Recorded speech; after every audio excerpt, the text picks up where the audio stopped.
There's a quiet kind of question that drifts in when the world slows down, when the screens dim and the night outside feels older than the day that came before it. It's the kind of thought that doesn't ask for an answer, only a little space to breathe. What if we're not the first? Not the first thinkers, not the first dreamers, not the first to look at the sky and wonder what it all means? What if, long before our maps, our languages, or even our concept of time, something else lived here? Something that built, remembered, and disappeared so completely that the earth itself forgot. We don't need to imagine myths or legends, no Atlantis or ancient gods beneath the sea.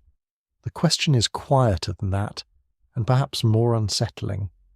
If an intelligent civilization rose on this planet millions of years ago, before us, before mammals even, would we still know?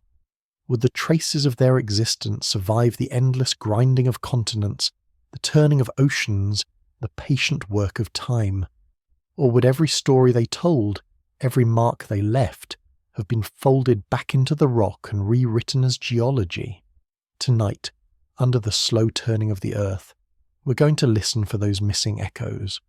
We'll travel through time so deep it stops feeling like time at all, and ask whether memory itself can fossilize. Welcome to Arcane Skies, where history sleeps under dust and oceans, and every question begins in silence. If you find yourself drawn to mysteries that move slowly, gently tap like or subscribe, it helps this quiet signal reach others like you. And tell us, where in the world are you listening from tonight? If you were to stand perfectly still and listen long enough, you might begin to hear the planet breathing. Not the sound of wind or waves, but something slower. The deep inhale and exhale of the earth itself. Rock moving against rock, mountains rising and sinking, the quiet shuffle of continents drifting on molten seas below. It's a rhythm too wide for human memory, too slow for human ears, and yet it's there, shaping everything we know, erasing everything we think will last. Against that scale, even our oldest monuments seem like flickers of light, brief, bright, and then gone. When we talk about history, we usually mean something narrow and close to us. The sweep of kings and revolutions, the slow growth of language and trade, the reach of empires that once called themselves eternal. 10,000 years feels ancient enough, a span beyond imagination. But in geological time, it barely registers. 10,000 years is not even a breath. The Earth, by contrast, is roughly 4.5 billion years old, a number so large it stops feeling like a number at all. You could read it aloud in a whisper and still not feel the weight of it. Somewhere inside that vastness, between the lava and the ice, between extinction and rebirth, is the question that quietly haunts the human story. What came before us? To ask that question seriously, we have to understand just how good this planet is at forgetting. The surface of the Earth is not a museum. It's a recycler. Everything we build eventually gets taken apart, melted down, folded back into the crust. Stone erodes, metal rusts, bones dissolve. Even fossils, those rare survivors of deep time, exist only because they beat impossible odds. An animal dies in just the right place, under just the right conditions, and its body becomes mineral before it disappears.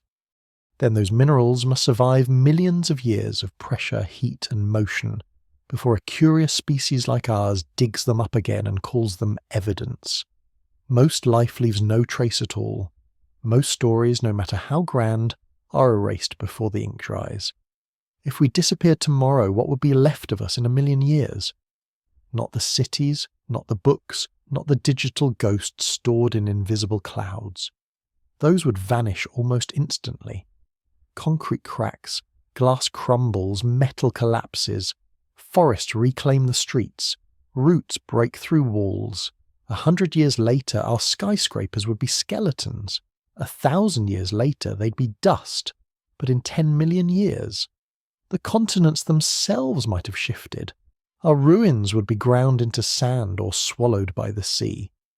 The record of our existence would shrink to a whisper, perhaps a faint chemical signature in the rock, a strange layer of carbon and plastic embedded in ancient soil, that's all. Now imagine going the other way, not forward but backward. Past the Roman Empire, past the Ice Ages, past the rise of mammals. Keep going. Hundreds of millions of years until the continents don't even resemble the world we know. There are no humans, no primates, not even the ancestors of whales or elephants. Life still teems, but it's alien in form. Forests of giant ferns, insects the size of birds, reptiles that rule both land and sea. Somewhere in that foreign landscape, could something else, something intelligent, have once walked, built, spoken, and vanished? At first, the question sounds like science fiction, the kind of idea meant for late-night radio or speculative novels. But in recent years, a few scientists have begun to ask it more seriously, not because they expect to find buried machines or ancient cities, but because the question itself helps us understand how we read the past. If a civilization existed before humans, tens or even hundreds of millions of years ago, how could we possibly detect it now? What evidence would survive, and how would we recognize it as artificial rather than natural? This idea, known informally as the Silurian Hypothesis, was proposed by two researchers, Gavin Schmidt and Adam Frank. They weren't trying to prove that there was a forgotten species of engineers or builders before us. They were testing the limits of geology, asking what our own civilization would look like in the rock record if it disappeared today. Their work begins not with myth, but with method. What are the fingerprints of an industrial age? Carbon isotopes in the atmosphere, unnatural concentrations of metals, synthetic compounds that don't occur in nature, plastic particles that resist decay, radioactive traces from nuclear reactions. All of these things, they argue, are geological signals, chemical graffiti that could last long after our skyscrapers crumble. And yet, even those signals fade. Plastics break down, isotopes decay, ocean sediments shift, plate tectonics swallows entire layers of crust. In the span of tens of millions of years, the evidence of humanity might become a thin, ambiguous line, a fraction of an inch in a cliff face, a puzzle no one remembers how to solve, which means that if anyone, or anything, came before us, their story would face the same fate. Still, the possibility lingers like a hum in the background, because if the Earth is that efficient at erasing, how can we ever be certain that nothing was here before? Maybe the absence of evidence isn't proof of absence. Maybe it's just what forgetting looks like at the scale of a planet. To even entertain the idea changes how we see ourselves. It shifts the focus from being the pinnacle of creation to being one more brief flare in a long, patient sequence. Civilizations may not be rare in the universe, they may simply be temporary, like sparks in a dark forest, burning bright for a moment, then gone. The ashes fall, the ground cools, and something else eventually grows in the same soil, unaware of the fires that came before. There's a strange comfort in that thought, and an equally strange loneliness. Comfort, because it means we're part of a larger rhythm, not the first, not the last, just one verse in the planet's long song. Loneliness, because it reminds us that even if we reach the stars, the traces of our existence here will not last. Someday this world will look brand new again, and no one will remember the noise we made. But maybe, buried somewhere deep, a layer of sediment will hold our memory in chemical form, a whisper in the rocks, a brief anomaly in the order of things. And maybe, far in the future, someone else will stand where we stand now, brushing dust from stone and wondering the same thing we're wondering tonight. Were we really the first? Or just the first the Earth happened to remember? That's where our story begins. Not with an answer, but with a question echoing through time. If civilizations can vanish so completely, what does that say about the one we're building now? The first thing to understand about deep time is that it doesn't care about us. To the Earth, Our centuries are as brief as the flicker of lightning over a mountain. Every second, somewhere, a grain of rock is worn down, a river rearranges a shoreline, a fault line grinds another inch. These aren't catastrophes in geological terms, they're the ordinary heartbeat of the planet. It's only when you stretch your imagination beyond the limits of human memory that you start to see how fragile everything we call history really is. 1,000 years, 10,000, even 100,000. Those are tiny increments. The true story of the planet is written in millions and billions. That's where civilizations go to vanish. If you were to compress the entire history of Earth into a single calendar year, all of human civilization, from the first clay tablet to the latest satellite, would appear in the last few seconds before midnight on December 31st. Everything we know, everything we've built, would fit in a single breath before the clock runs out.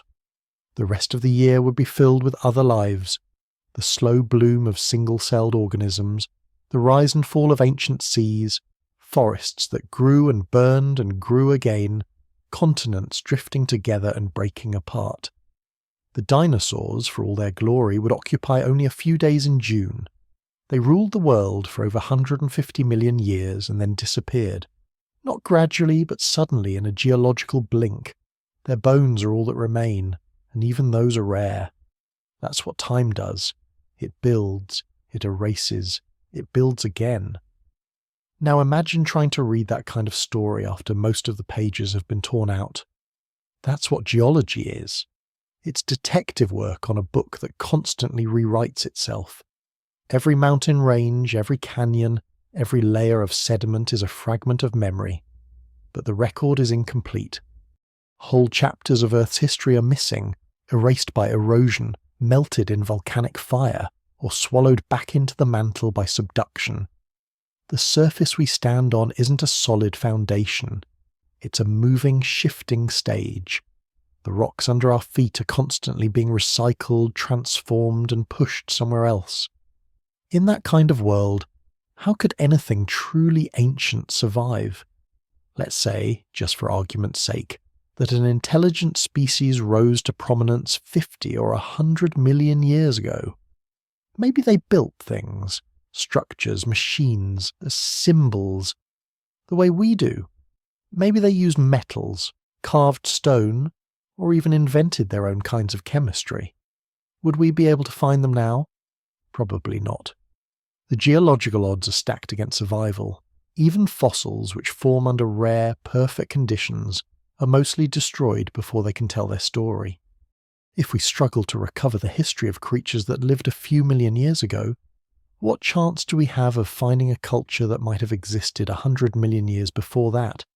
It's not that the evidence would be lost, it's that it would be transformed beyond recognition. A city made of metal and concrete would, over tens of millions of years, become a smear of minerals in the rock. The patterns of streets and walls would be gone, erased by heat and pressure. The chemical traces might still exist, an odd mix of elements, a subtle imbalance in isotope ratios, but they'd be buried deep, mixed with countless natural processes. Even if we found them, how would we know what we were looking at? A single anomaly in a core sample isn't enough to rewrite history. It's just a curiosity, a blip, a question with too many possible answers. The Earth, you see, doesn't keep a diary. It keeps a ledger written in dust. Everything is temporary. Mountains rise and fall, oceans open and close, deserts migrate, glaciers carve and retreat. The continents drift on plates that move a few inches each year, which doesn't sound like much until you realise that over 100 million years, that's thousands of miles. The Atlantic Ocean, for example, didn't exist during the time of the dinosaurs. It was born from a crack in the supercontinent Pangaea, and has been widening ever since. Meanwhile, the Pacific is shrinking. Entire worlds have come and gone under the slow movement of those plates. If there had ever been cities on some ancient shore, they would now be buried under kilometres of rock, or worse, melted back into the mantle, untraceable. This is what makes the idea of a pre-human civilization so haunting. It's not that it's implausible, but that it's almost impossible to confirm or deny. The deeper you look into time, the less you can trust permanence. The geological record is full of blind spots, what scientists call unconformities, gaps where whole eras of sediment are missing. Sometimes millions of years are simply gone, erased by wind or water before the next layer settled on top. The Earth is both a storyteller and an editor, and it cuts ruthlessly.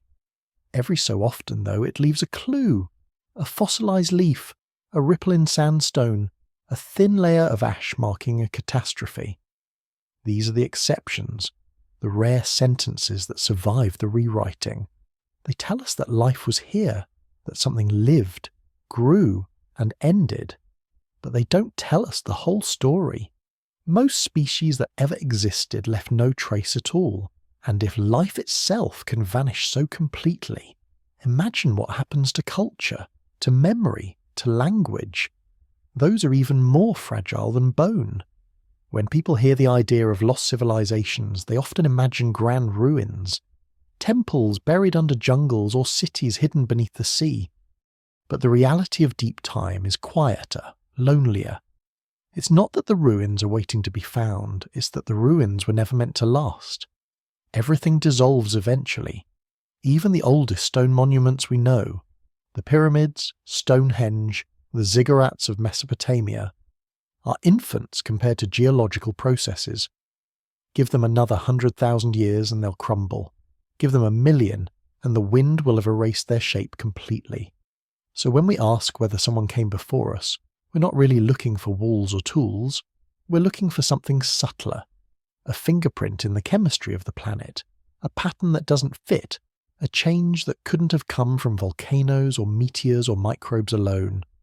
We're looking for intention, for evidence of thought that bent nature in an unnatural direction. But even that kind of signal would fade. Over millions of years, everything merges back into the rhythm of geology. The Earth's memory is made of pressure and heat, and it forgets everything except its own motion. Still, the question remains, and maybe it's worth asking not because we expect an answer, but because of what it reveals about us. To wonder if we're the first is to admit we're temporary. It's to look at our cities, our technology, our ambition, and see them for what they are. Moments of brightness on a world that measures time in eons.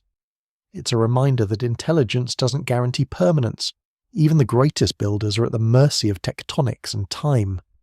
There's a kind of humility that comes with that thought, and maybe a bit of awe, because even if there were no civilizations before us, the Earth has still seen more change, more creation and destruction than we can ever comprehend. We are newcomers here, walking on the remnants of worlds that have already come and gone. Everything beneath our feet, the stone, the soil, the fossilized traces of life, is a story older than humanity itself, and somewhere within that deep archive there may still be whispers of something unexpected. Maybe we'll never find proof that someone else was here. But maybe that's not the point. Maybe the real discovery lies in realizing how small we are in the story of this planet, how brief, how dependent, how easily forgotten. The Earth doesn't remember names or monuments. It remembers patterns, and if anything before us once left its mark, it would be written there, not in language, but in chemistry, in the quiet pulse of the rocks themselves. To search for what came before us, we first have to ask what it means to leave a mark.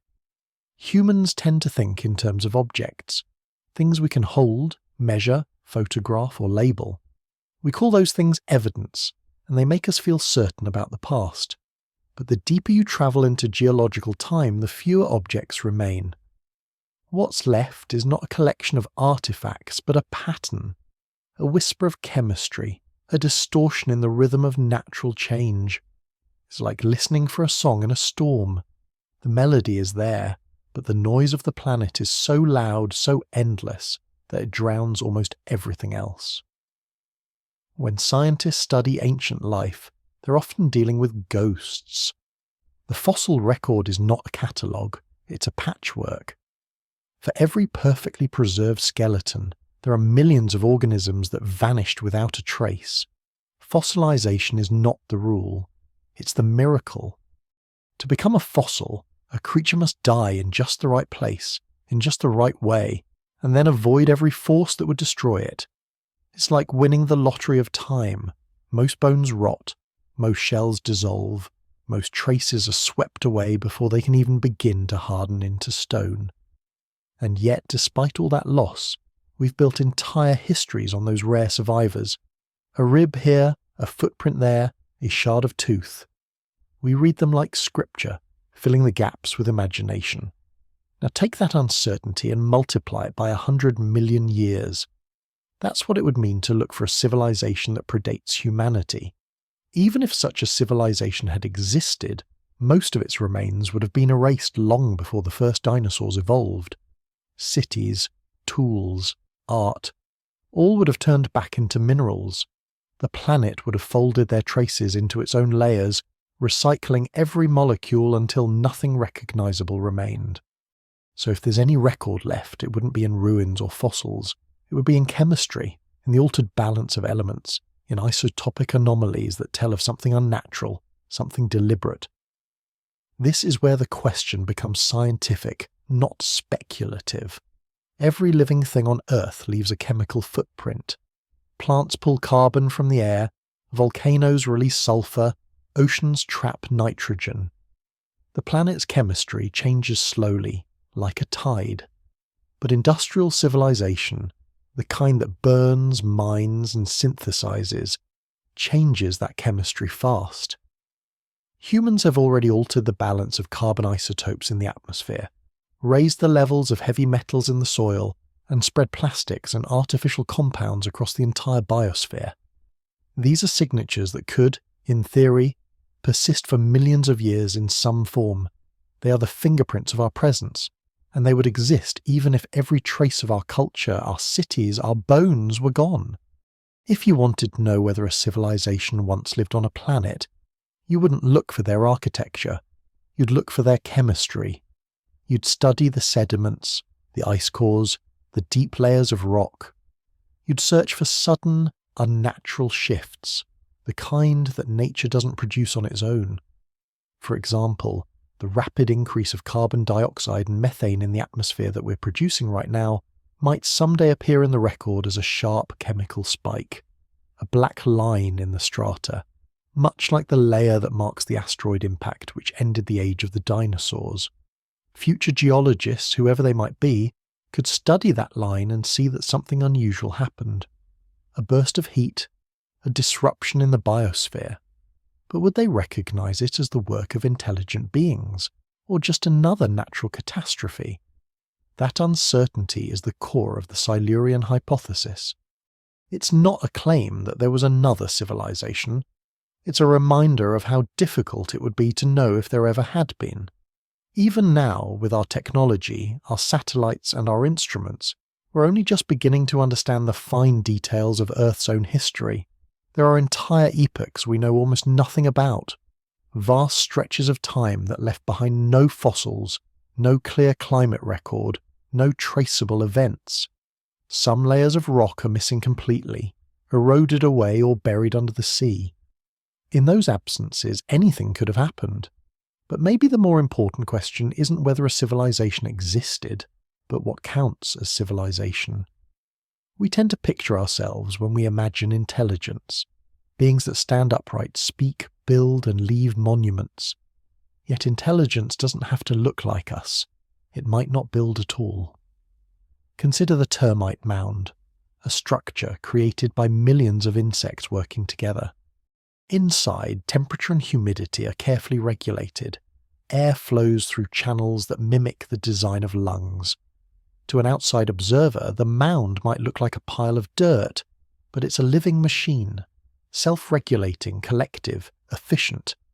If termites vanished for 1 million years and then returned, they might never find the traces of their earlier nests. Erosion would have erased them. But that wouldn't mean the civilization never existed.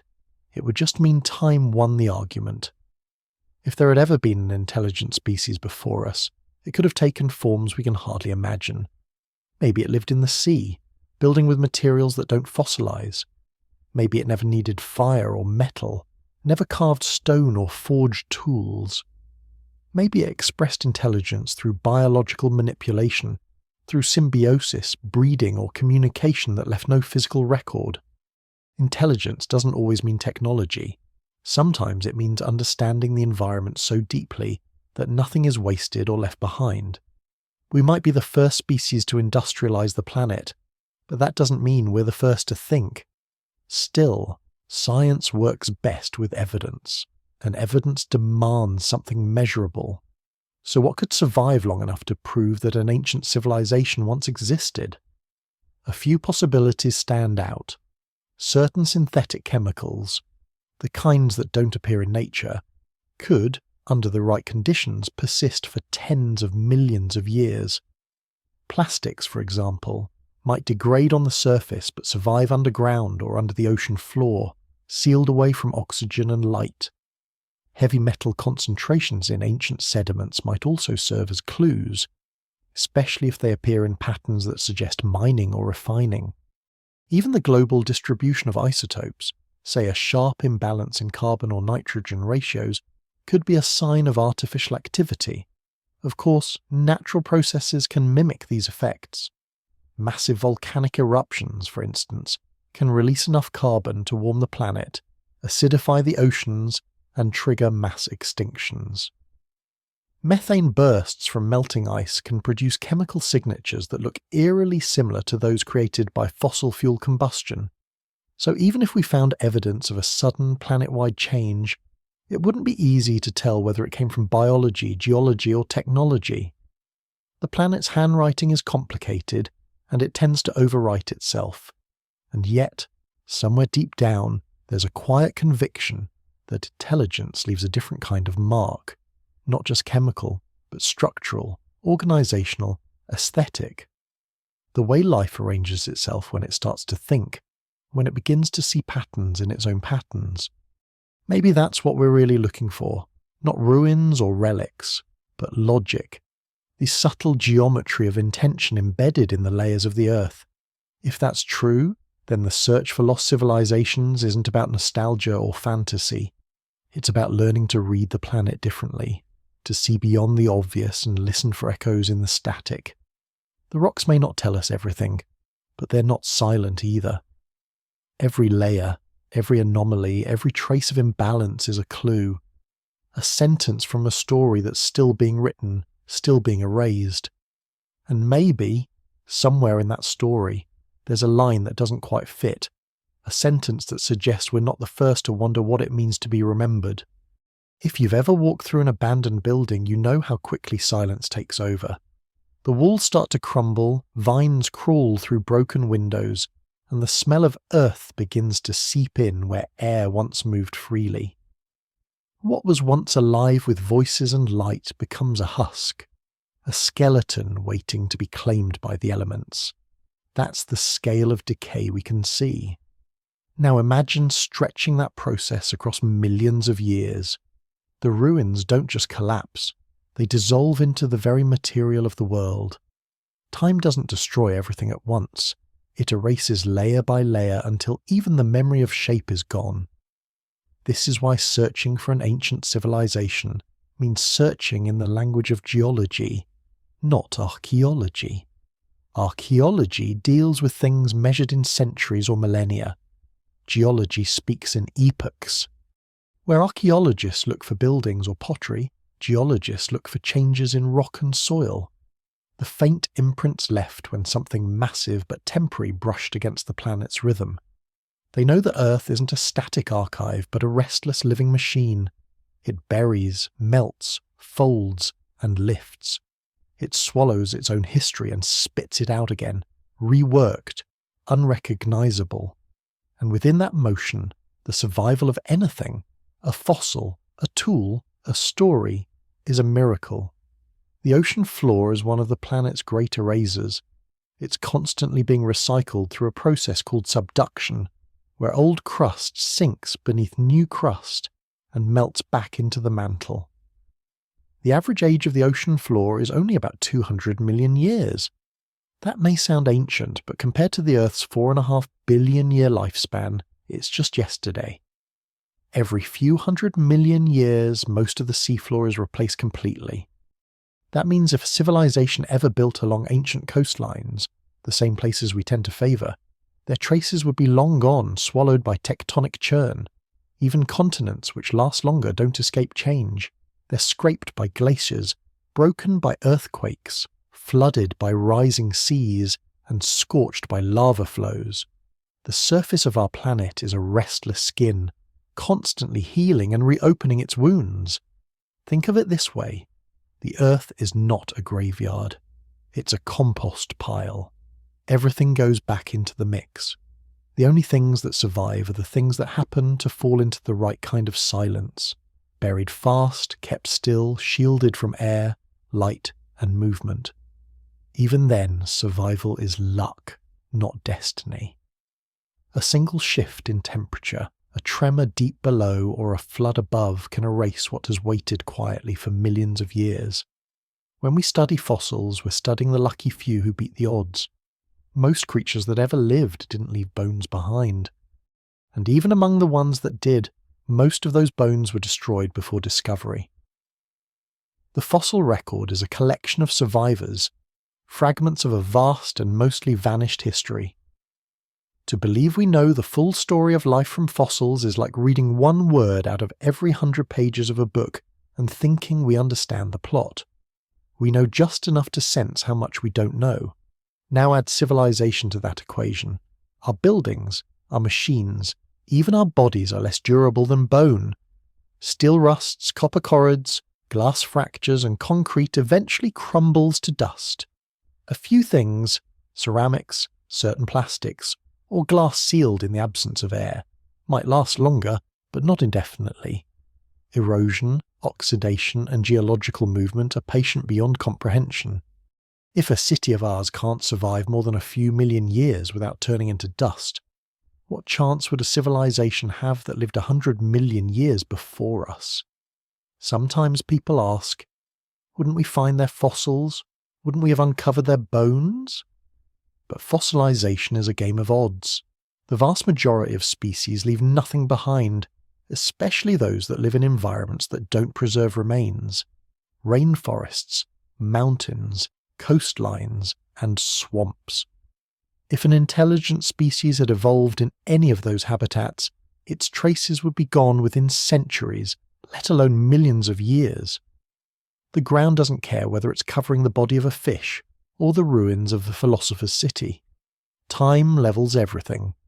And yet, the Earth does keep certain kinds of records, not in stone tablets or metal artifacts, but in chemistry. Every breath we take, every industry we create, every flame we burn changes the chemical composition of our environment. That's what the scientists behind the Silurian Hypothesis were getting at. Even if everything physical disappears, the planet still remembers through chemistry. The ratio of carbon isotopes shifts. New compounds form that nature doesn't make on its own. Heavy metals appear in concentrations that suggest deliberate extraction. The air, the soil, the oceans all absorb the echo of whatever lived and worked upon them. If you want to find a lost civilization, that's where you have to look, in the invisible fingerprints of chemistry. It's tempting to think of this as a modern discovery, but in truth, we're already seeing it happen to ourselves. The geological record of the future will carry a thin but unmistakable scar where we once stood. Scientists call it the Anthropocene, a proposed new epoch defined by human influence. There will be layers rich in microplastics, synthetic nitrogen, and radioactive isotopes. There will be a sudden global shift in temperature and carbon concentration, a disruption in the normal patterns of sediment and life. To whatever consciousness might come after us, those layers will look like a single event, a flash, a strange fever in the long health record of the Earth. But will they recognize it as civilization? That's the hard part. The signature of intelligence doesn't necessarily look different from the signature of catastrophe. A volcanic eruption can release as much carbon as a century of industry. A methane burst from thawing permafrost can mimic the effects of combustion. Mass extinctions happen for many reasons, and not all of them require technology. To see intelligence in the rock, you'd have to see intention. Patterns too organised, too coordinated, too global to be the work of random chance. You'd have to see rhythm where there should be chaos, design where there should be drift. And maybe, buried deep in the planet's memory, there are hints of that. Tiny irregularities in isotope ratios, strange distributions of elements, unexplained layers of unusual sediment. Most of them, when studied, turn out to have natural causes. But a few remain unresolved, sitting quietly in the literature labelled anomalies. They're not proof of anything, just reminders of how much we don't know. The Earth is full of those reminders. They lie between the lines of what we can explain, small distortions in an otherwise predictable pattern. If someone, or something, came before us, their story would live in those distortions. It wouldn't shout, it would whisper. It would blend so well with the noise of geology that we might walk past it every day without noticing. It's easy to think of history as a straight line, a progression from simple to complex, from darkness to light. But the Earth doesn't care for our metaphors. Its timeline loops, folds and fractures. Civilizations might rise or vanish and rise again without ever knowing of each other, each one thinking it's the first to wake up under the same indifferent sun. That's what makes this question worth asking, not to chase legends, but to remember our scale. Every time we look into the deep past, we're really looking into our own future. Everything that was once solid will become dust again, and the planet will keep moving, indifferent but alive. To live on Earth is to be temporary. To build here is to write on water. But every so often, if we're lucky, a trace endures, a pattern, a layer, a change in the air, and it waits, silent, for someone to notice that maybe, just maybe, we were not the first to dream of forever. When we talk about the traces of the past, we imagine discovery as revelation, the sudden light falling on something ancient and forgotten. But in truth, the Earth hides nothing intentionally. It simply moves too slowly for us to keep up. To understand that is to understand the scale of our blindness. Most of the world's story is buried not in mystery but in motion. The crust shifts, the seas rise, mountains crumble, and deserts drift across entire continents.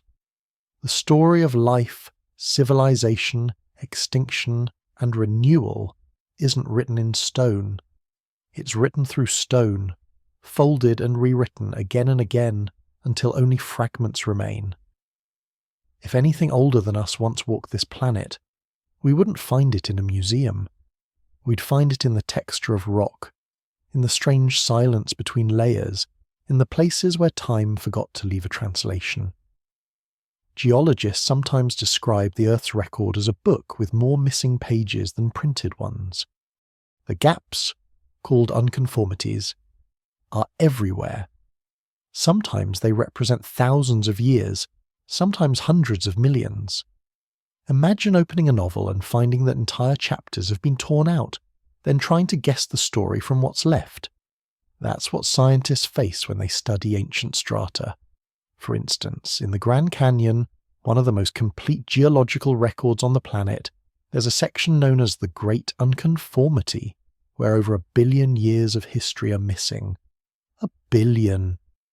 We know what comes before it, and we know what comes after, but the middle, the world that once was, is gone. No fossils, no sediment, no record, just absence. That absence isn't silence, though. It's evidence of erasure, of mountains that formed and vanished, of oceans that came and went, of entire ecosystems recycled by the machinery of the planet. The missing pages are part of the story. They tell us that permanence is an illusion. And if we can lose 1 billion years so easily, what chance would the traces of a civilization have? Let's say, for a moment, that there was one, not human, but something else. Not fantasy, not myth, but a real, homegrown intelligence that reached a peak and fell before our species was even dust. How would it look to us now? Not as ruins, not as bones. The evidence would have to survive in a form almost geological. transformed, compressed, hidden within the chemistry of a rock itself. Perhaps there would be a thin layer of ash, an odd ratio of carbon isotopes, a global signal of disruption that can't be tied to any known natural event. We might already have seen such layers and simply assumed they were volcanic or the result of a meteor impact. The trouble with science is that it follows probability, and the most probable explanation is almost always the one that doesn't involve imagination. We can see that pattern even in our own age. When researchers drill into ancient ocean sediments, they find sharp spikes in temperature, sudden collapses in biodiversity, and rapid changes in atmospheric gases, echoes of events that reshaped the planet long before humans appeared. One of the most dramatic examples is the Paleocene-Eocene thermal maximum, or PETM, about 56 million years ago. During that event, global temperatures soared by as much as 10 degrees Celsius. The oceans turned acidic, and countless species went extinct. It happened quickly, in geological terms within a few thousand years, and the cause remains debated. Many scientists point to massive volcanic activity or methane releases from the sea floor. But the chemical signatures in the rock, the carbon imbalance, the rapid warming, look unsettlingly familiar. They resemble the fingerprints of our own industrial age. If another species had triggered that event, would we know? Or would we simply call it natural because that's the only language we have for the deep past? The farther back we look, the harder it becomes to separate science from humility. Our instruments grow sharper, but the record grows fainter. Even when we can measure the chemical history of the Earth with extraordinary precision, interpretation remains human, which means it remains limited. Every dataset is filtered through expectation, and expectation is shaped by belief. We believe that we're the first. We believe that intelligence is rare. We believe that time is a ladder, not a circle. And maybe we're right, but the rocks have a way of humbling belief. What's extraordinary isn't that we can't find evidence of a lost civilization, it's that we expect to. To find proof of something that might have existed 100 million years ago, we'd need geological luck on a cosmic scale. The surface of the Earth is constantly renewed. Over millions of years, every landscape we know is erased and remade. Rivers carve new paths, mountains rise and collapse, volcanoes bury valleys, and the sea covers what was once dry land. It's a cycle of creation that cares nothing for what it destroys. And while we might imagine that intelligent life would find a way to outlast that, to leave behind monuments, messages, or self-sustaining machines, we have no evidence that even our own civilization could survive such tests. If humanity vanished tomorrow, the planet would begin erasing us immediately. That erasure wouldn't be malicious, it would be mechanical. Within a century, most of our cities would crumble. Within 10,000 years, they'd be buried or dissolved. 1,000,000 years from now, the continents might have shifted enough to scatter our remnants across entire oceans. The most durable traces might not be our buildings or machines, but our pollution, the chemical distortions we've added to the atmosphere and the soil, and even those will fade. One day, perhaps 50 million years from now, someone, or something, might drill into a layer of rock and find a thin band rich in microplastics and radioactive isotopes. They'd analyze it, note the anomalies, and move on, never realizing that it marked the brief existence of a civilization that once called itself human. That's how fragile our legacy is, and it's why the question of what came before matters, not because it changes the past, but because it forces us to confront the present. If we can vanish so easily, what does it mean to build, to record, to remember? Every generation thinks it's writing permanence, but permanence doesn't exist here. Not on a planet that recycles itself every few 100 million years, not under a sky that has seen oceans boil and continents freeze. There's a paradox at the heart of this search. To find proof of a lost civilization, we'd have to know what its absence looks like. We'd have to recognize silence as a kind of evidence. That's the hardest part. learning to listen to what isn't there. The missing rock layers, the unexplained isotopes, the sudden shifts in temperature and life, all of them are part of the same quiet record, one written by time rather than intention. We can only read it in fragments, and even then we can't be sure we're reading it correctly. But maybe that uncertainty is the point. Maybe the lesson isn't about finding someone who came before us, but about realizing how easy it is to disappear. The Earth doesn't promise memory, it promises change. And yet in the middle of that endless transformation, there's a strange kind of continuity. The atoms that once belonged to extinct forests now make up our bones. The carbon that once fueled forgotten worlds burns in our engines. The planet forgets names but remembers patterns. We are built from the same dust that everything before us was built from, and someday everything after us will be built from us. Perhaps in that way, no civilization is ever truly lost. It's only translated, rewritten in the long grammar of the Earth, where meaning doesn't vanish, it transforms. We are part of that transformation, one more fleeting note in the song of a world that never stops singing. There's a kind of humility that comes from standing inside a canyon or a desert where the air feels ancient. You look up at the walls of stone, their layers stacked like pages, and you realize you're looking into time itself. Each stratum tells of an age when this place was something else entirely, a seabed, a forest, a wasteland of dust. You can almost feel the weight of it pressing down on you, not as a burden, but as a perspective. The Earth doesn't move in stories, it moves in cycles. And every cycle, no matter how vast or violent, leaves behind its own quiet mark. The deeper you look, the more you understand that what we call the past isn't buried. It's alive, breathing just beneath the surface.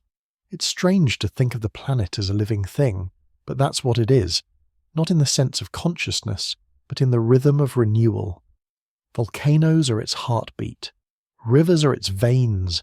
The crust flexes and cracks like muscle. And just like any living organism, it sheds its skin. Continents drift, oceans reshape, and mountains erode into dust. That cycle of destruction and rebirth is what makes Earth so extraordinary and so ruthless. Nothing lasts forever here, not even the bones of continents. The only constant is change, and within that change, memory becomes fluid. When geologists study the oldest rocks on Earth, they're not just studying minerals, they're studying memory. The memory of temperature, pressure, chemistry, and life. Tiny crystals called zircons, for example, can survive for billions of years. They carry within them traces of ancient water and atmosphere, chemical signatures that tell of worlds we can never see. Some zircons are older than any known continent. They are fragments from Earth's first skin, pieces of a time before any creature had eyes to look upon it. If anything remains of a civilization before us, it would have to leave an imprint that could survive the same way. Not a building, not a machine, but a chemical ghost locked inside the bones of the planet. Scientists who think about these questions often use the term signal, as in, what signal would a civilization leave behind? The challenge is that Earth is noisy. Volcanoes release carbon, asteroids scatter metal, and microbes transform the chemistry of oceans on a planetary scale. Nature itself is full of signals, and most of them are stronger than anything humans produce. To detect intelligence across deep time, we'd have to find something that nature doesn't do easily, a pattern too deliberate, too coordinated to be explained away as chance. In the language of the planet, it would be the equivalent of a heartbeat that doesn't match the rhythm of the Earth's pulse. Right now, we're leaving such a signal. It's subtle, but measurable. The rise in atmospheric carbon dioxide, the spread of synthetic compounds, the radiation from nuclear tests, the billions of tons of plastic fragments drifting through soil and sea, all of it adds up to a geological anomaly. If a future species were to dig through our remains, they would find that layer immediately. It would shine like a flare against the slow background of time. But what happens after that layer is buried? What does it become after 10 million years of pressure and heat? The plastics turn into thin films of carbon, the isotopes decay into stable forms, the chemical patterns blur until they are indistinguishable from natural variation. Eventually, even the sharpest signal fades into the noise. That's the paradox of permanence. Everything that endures also transforms. Fossils survive not because they resist change, but because they become something else. Bone into mineral, life into stone. Maybe memory works the same way. Maybe the Earth remembers not through preservation, but through transformation. Every trace that vanishes becomes part of something new, a layer folded into another layer. If a civilization lived and died before us, its memory might not be lost. It might just be unreadable. When we dig, we're not only uncovering the past, we're disturbing it. Each shovel of dirt rearranges what time had already arranged. Every fossil pulled from the ground is removed from its context, turned into an object of human understanding. But the truth is, the planet's record was never meant to be read. It's not a story written for us. It's a byproduct of change. To find meaning in it, we have to project ourselves onto it. We look at layers and see history because we need the comfort of continuity. Yet continuity might be the illusion.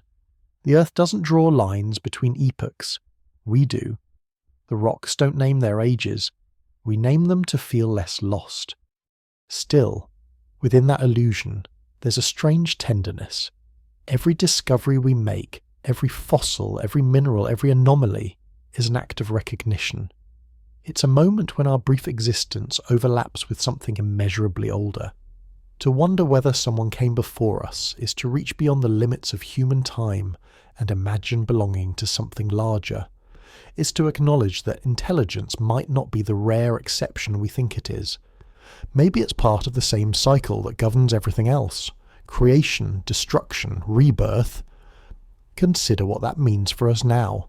If intelligence is part of nature's rhythm, then maybe we're not an accident but a recurrence. And if that's true, then our disappearance someday won't be an ending, it will be a continuation. The planet will absorb our cities, our art, our machines. It will forget our languages, but it will remember the chemistry of our age. New forms of life will rise, shaped by the conditions we leave behind. To them will be the deep past. A whisper in the stones, a thin line of carbon, a mystery buried in time. There's something haunting about that, but also something beautiful. The idea that everything we are will someday become part of the planet's next dream. It's not immortality in the way we imagine it, but it's a kind of persistence. Every breath we take, every structure we build, every molecule we alter becomes part of the Earth's long autobiography. We think we're writing history, but really we're writing geology. If an earlier civilization once did the same, if they too reached for permanence and fell back into dust, then maybe the Earth has already practiced forgetting us. Maybe this planet has been home to brilliance more than once, and we are simply the latest expression of a recurring possibility. Intelligence might not be a single flame, but a pattern that reignites when the conditions are right. Each time it burns, it leaves a trace, not a monument, but a chemical echo, a small irregularity in the otherwise perfect order of natural change. We may never find proof of that. The evidence may have long since melted, crushed, or drifted into the sea, but the possibility itself is enough to change how we see the world. It reminds us that we're not outside of time. We're inside it, moving through it, dissolving into it. Every second, every thought, every creation is another layer being written and rewritten. The story of Earth isn't about beginnings and endings. It's about persistence through change. The slow, patient rhythm of forgetting and remembering that binds everything together. When you listen closely to the ground, when you feel the vibration of life beneath your feet, you can almost sense it, the deep hum of a planet that has seen everything and forgotten nothing, even if it no longer knows the names of what it remembers. Maybe that's where the truth lies, not in evidence but in resonance. Not in proof that others came before, but in the feeling that we are part of a memory too vast to ever fully disappear. Sometimes at night, when the air is still and the world feels ancient again, it's easy to imagine that the earth remembers everything. The sound of rain against the window becomes the echo of an ocean that no longer exists. The wind passing through the trees feels like a voice, a language older than speech. You start to wonder if the planet itself dreams, not as a conscious being, but as something vast that keeps turning the same stories over in its sleep. In those dreams, civilizations rise and fade, like the tide washing over the same stretch of sand again and again. And when the tide goes out, the sand is smooth, ready for the next story. It's not hard to believe that something could have happened before us, because everything we see now has happened before in some form. Continents have collided and drifted apart countless times. Mountains have been raised, worn down, and raised again. The air we breathe has changed composition over and over. There were times when the Earth's atmosphere was thick with carbon dioxide, and times when it was so cold that ice reached the equator. Every time, life adapted, reshaped itself, and began again. Maybe intelligence is part of that same pattern, not a final destination, but a recurring phase in the planet's long evolution. When we study extinction, we often picture it as an ending. But from a geological point of view, extinction is transformation. Each global catastrophe clears the slate for something new. The Permian extinction wiped out nearly all life on Earth. Over 90% of marine species vanished. Yet that collapse made way for the rise of dinosaurs. When they too were destroyed by an asteroid impact, mammals inherited the world. Every loss writes the conditions for another beginning. If a civilization once existed before us, it may have disappeared not through failure, but through the ordinary violence of change. A volcanic winter, a shifting continent, a sudden meteor. Any one of these could erase the surface of a world without erasing the potential for life to think again. But what if intelligence itself becomes part of the planet's cycle of renewal and destruction? What if the emergence of civilization is not a singular event, but a recurring process, a spark that keeps reappearing, burning briefly, then folding back into the Earth's long rhythm? If that's true, then perhaps we're not the first to look at the stars and wonder if someone else once did the same. Maybe every intelligent species eventually reaches the same realization, that the Earth is both cradle and grave, memory and forgetfulness. It's tempting to think that intelligence could outsmart time, that we could leave messages, monuments, or machines that would last forever. But forever doesn't belong to the surface. It belongs to the planet's core, the part of Earth that moves too slowly to notice our ambitions. Think about what we've already lost in just a few thousand years. Whole languages, empires, belief systems. Multiply that by 1,000,000, and the idea of permanence begins to unravel. Even the most durable artifacts would be reduced to traces in the mineral record. Still, there's something deeply human, or perhaps deeply natural, about the desire to leave a mark. We write names on walls, carve initials into trees, launch satellites engraved with golden records. We bury time capsules in the hope that someone someday will find them and know that we were here. But even that hope is fragile. If another species were to evolve millions of years after us, would they understand what they found? Would they recognize it as language, or mistake it for chance? Would they even exist on the surface, or would they come from the ocean, the air, or deep below, where the noise of our civilization never reached? The truth is, our understanding of what counts as evidence is limited by the narrow window of our own experience. We expect technology to look like ours: metal, electricity, geometry. But intelligence might not build machines at all. It might weave itself into biology, into ecosystems that think collectively without ever forming a city.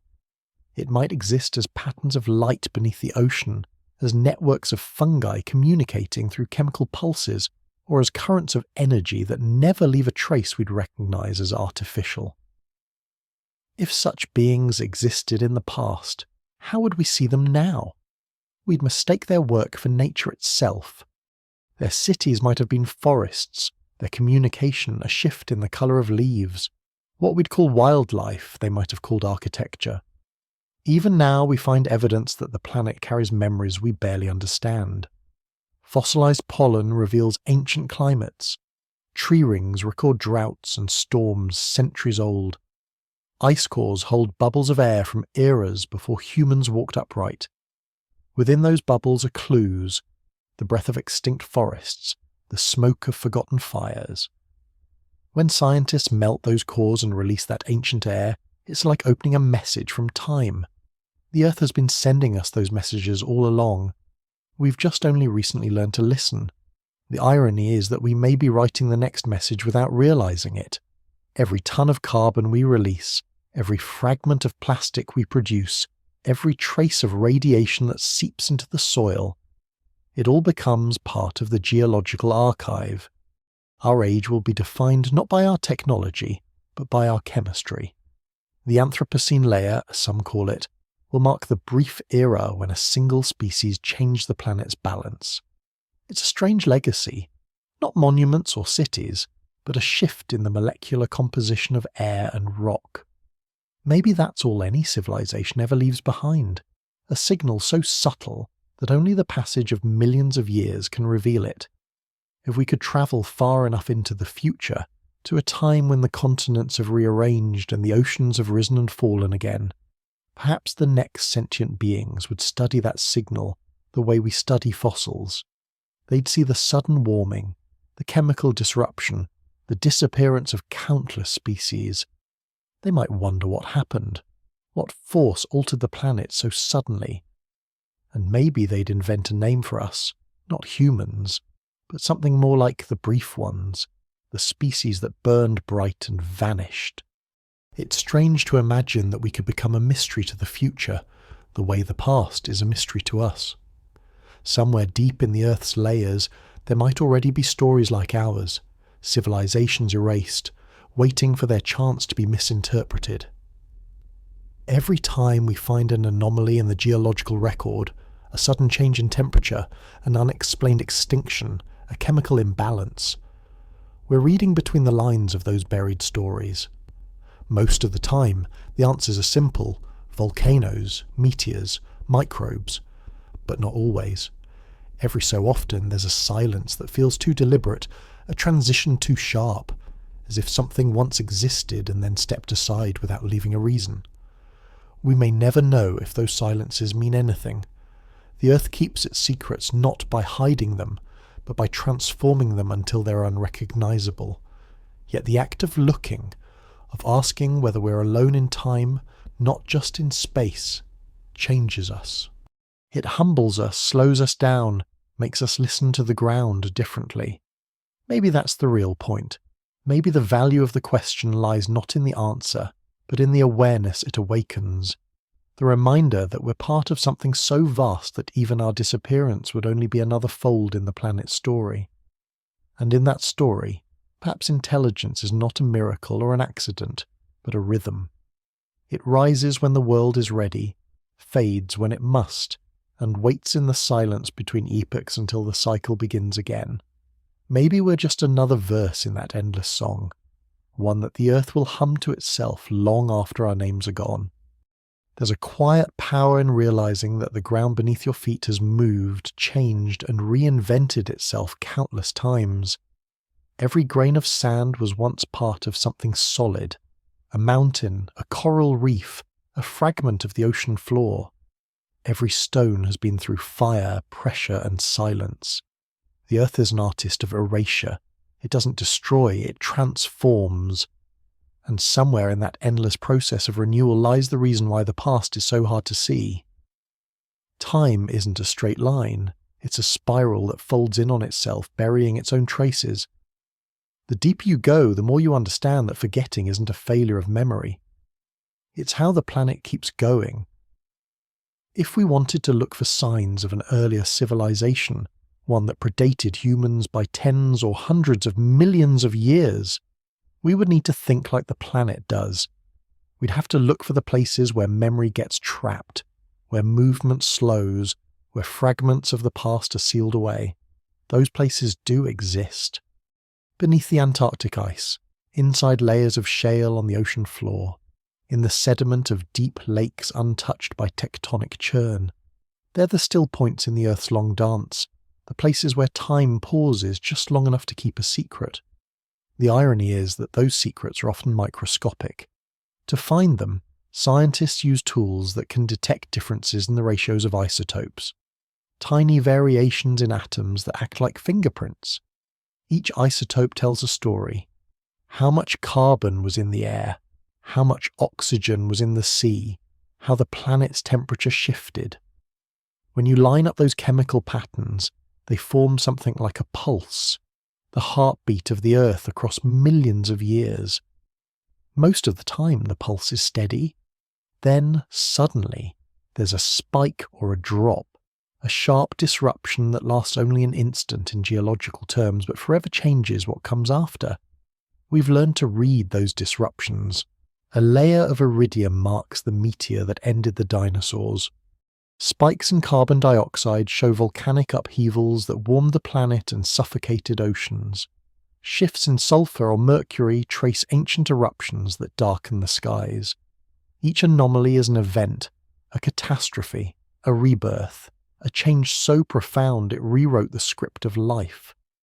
But what if, among those natural disasters, there were signals of something else? Not an asteroid, not a volcano, but a civilization that changed the chemistry of the world and then disappeared. Would we know the difference? It's not impossible that such evidence could exist, buried so deep we've yet to uncover it. The oldest sediments on Earth are more than 3 billion years old, but the record becomes sparse and fragmented as you go back. The continents have shifted, melted and remade themselves so many times that much of the planet's early history has been erased. Even so, scientists occasionally find hints of sudden global transformations, strange carbon imbalances, unexplained metal concentrations, abrupt die-offs in the fossil record. We assume those are natural, and they probably are. But the truth is, our frame of reference is tiny. We've only been measuring these things for a few decades. How can we be sure we'd recognize an artificial signal from a civilization that vanished long before mammals existed? Maybe the key isn't in the evidence itself, but in how we interpret it. When we look at a rock, we see something inert. But to the planet, it's alive with memory, a record of temperature, pressure, chemistry, and motion. The atoms inside that rock have been rearranged millions of times. They've belonged to mountains, oceans, volcanoes, and creatures. The same carbon that once fueled ancient forests now fuels our engines. The same minerals that built long-dead continents are now the foundation of our cities. We are literally made of recycled worlds, and if there were civilizations before us, their atoms are here too, mixed into the soil, dissolved in the sea, part of everything we touch. It's a strange comfort, isn't it? The idea that we're connected to all that came before, even if we don't know their names. The planet doesn't differentiate between species or civilizations, takes everything in, and returns it as something new. That's what makes the Earth so powerful, and so indifferent. To it, there's no tragedy in forgetting, only continuation. Still, we keep looking. We build machines to map the seafloor, satellites to scan the crust, sensors to measure the tiniest chemical changes in the air. We search for patterns that don't belong, ratios that defy volcanic or biological explanation, layers that seem too sudden, too synchronized, too deliberate. So far, we haven't found anything conclusive, but that doesn't mean there's nothing to find. The record is vast and we've barely scratched its surface. The question isn't just whether something came before us, it's whether we'd even recognize it if it had. We assume intelligence leaves artifacts, but maybe that's a bias of our own species. Perhaps intelligence evolves differently elsewhere, less mechanical, more organic. What if an earlier civilization learned to live in harmony with the planet's cycles instead of fighting them? Their technology might have been indistinguishable from nature, energy grown, not built. If they reached that balance, the Earth wouldn't need to erase them. They would dissolve into its rhythm by choice, not catastrophe. Their traces would look like nothing more than a subtle change in the chemistry of life, an anomaly too graceful to seem artificial. And maybe that's the most difficult kind of evidence to see. We're trained to look for scars, for damage, for signs of manipulation. But what if the mark of an advanced civilization isn't destruction, but balance? What if the ultimate intelligence leaves no wound in the planet at all? It's a possibility that challenges everything we assume about progress. We measure our success by what we build and consume, by how loudly we leave our mark. But perhaps the highest form of civilization is the one that leaves none. There's a quiet lesson in that idea. When you stand at the edge of a cliff or a canyon, the wind pressing against your skin, it's easy to feel small, not insignificant, but temporary. You realize that everything around you has been something else before. Stone that was once sand, water that was once ice, air that was once fire. The world doesn't remember forms, it remembers motion. And maybe civilizations are just another form. A brief arrangement of matter and thought that the Earth will reshape when the time comes. We keep building as if permanence is possible. We tell ourselves that our achievements will last, that our names will echo through time. But the truth is simpler and stranger. What endures is not the monument, but the motion. Not the city, but the change it sets in motion. The same will be true for us, and if something came before, it was true for them as well. Perhaps the question isn't whether there was a civilization before ours. Perhaps the question is whether we'll leave behind one after we're gone. Not in ruins or artifacts, but in the quiet chemistry of the planet. The Earth doesn't keep memories the way we do, but it does keep balance. Every action, every creation, every extinction becomes part of that balance. And in that sense, everything that ever lived still lingers, folded into the long, patient rhythm of the world. If we could lift the surface of the Earth like a veil, peel back the crust and see the layers of its memory, what would we find? Not the fossils of people, not the outlines of cities, but patterns, the kind that whisper of climate, chemistry, and catastrophe. Those patterns are the planet's handwriting. They tell us when it burned, when it froze, when it breathed too much carbon or too little oxygen. But every so often, in that slow script of stone, there are gaps, places where the handwriting changes too abruptly, as if someone else held the pen for a moment. Those moments are what haunt scientists who study the deep past. The Earth's record is full of sudden breaks, transitions so sharp they seem to defy the gradual pace of geology. Entire ecosystems vanish in an instant. Oceans turn acidic, temperatures spike, then plummet. Species appear that seem to have come from nowhere. Each time the cause is debated. A meteor, a volcano, a burst of methane, a shift in the planet's orbit. The explanations are elegant, plausible, and sometimes correct. But even when they are, the pattern remains unsettling. It reminds us how easily the planet resets, how little permanence life truly has. If there ever was a civilization before ours, its disappearance wouldn't be a mystery to the Earth. It would be an event, another line in its long equation. And perhaps that's the strangest truth of all. The planet doesn't grieve. It doesn't even notice. To the Earth, life is one of many ways to move energy around. Intelligence is just a new form of weather, brief, complex and temporary. Yet, from where we stand, the idea that an entire civilization could vanish without a trace feels impossible. Our minds aren't built for deep time. We think in lifetimes, in generations, in monuments we hope will outlast us. But to the planet, 1,000 years is a blink, and 1,000,000 is barely a sigh. Everything we've built, from pyramids to microchips, is fragile in that scale.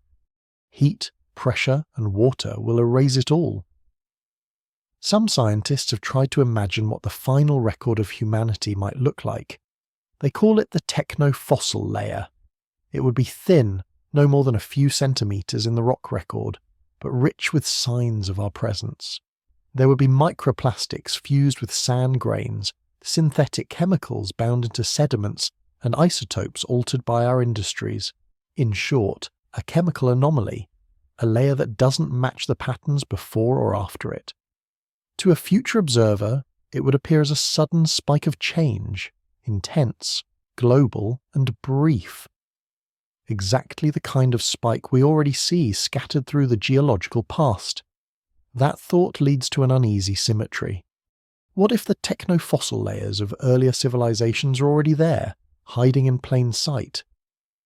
What if the ancient disruptions we attribute to natural causes, sudden warming events, unexplained metal concentrations, mass extinctions, are not entirely natural at all? There's no way to know for certain. The deeper the evidence, the more it blends into the background noise of the planet's metabolism. The line between artificial and natural blurs until it disappears. Take, for example, the ocean itself, the great memory of the world. It holds more secrets than any archive we've ever built. Yet, it also erases better than anything else. The ocean floor is constantly renewed. The oldest parts are younger than the dinosaurs. Anything that falls there, cities, ships, civilizations, becomes part of the slow conveyor belt of crustal recycling. The ocean doesn't preserve, it digests. And so, even if an ancient species once sailed its surface or built beneath its waves, its traces would have long since melted into the mantle. The land isn't much kinder. Desert winds strip away the surface, glaciers grind it down, and forests reclaim whatever remains. Even the most stubborn stones eventually surrender. The ruins of humanity would be gone in less than a geological instant.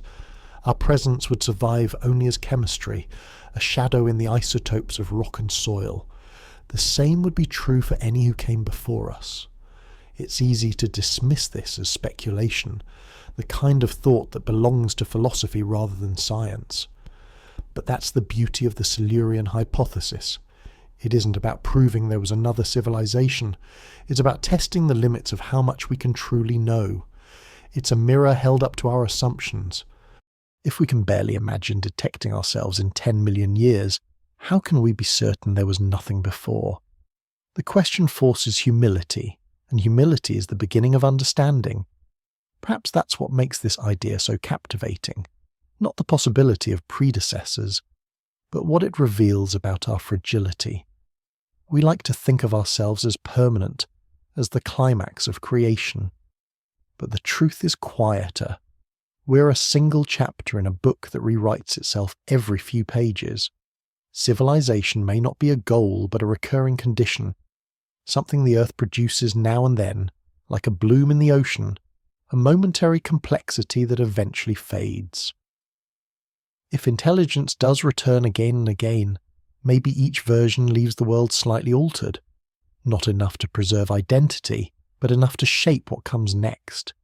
Perhaps our own existence is the consequence of those unseen predecessors. The metals we mine, the elements we depend on, the balance of carbon and oxygen that makes our atmosphere livable. Maybe those are the legacies of civilizations long gone.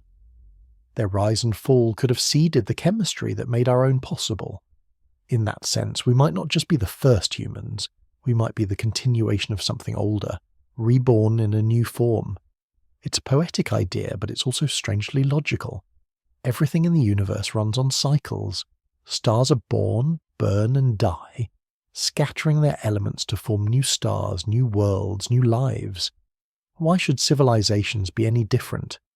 If consciousness is a property of matter, then perhaps it too recurs, arising wherever conditions allow, fading when they change, then emerging again when the balance returns. In that way, we might all be part of an unbroken lineage of thought, stretching across billions of years, each iteration unaware of the ones before. Of course, we may never prove any of this. Proof belongs to the visible, and what we're talking about lives in the invisible.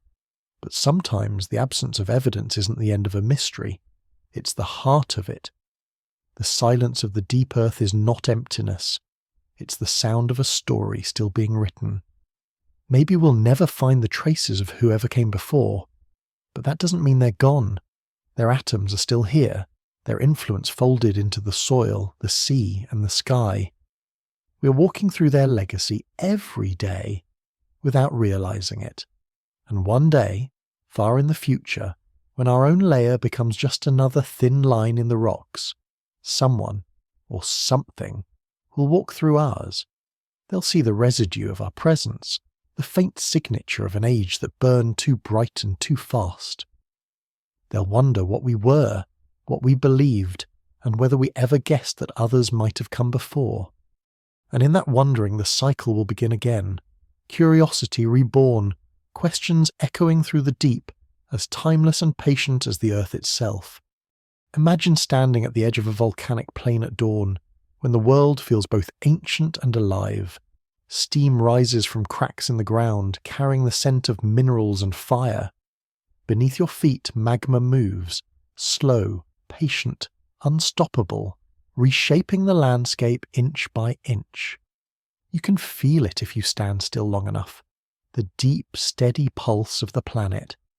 It's the same pulse that's been there since the beginning, since before any creature could give it a name.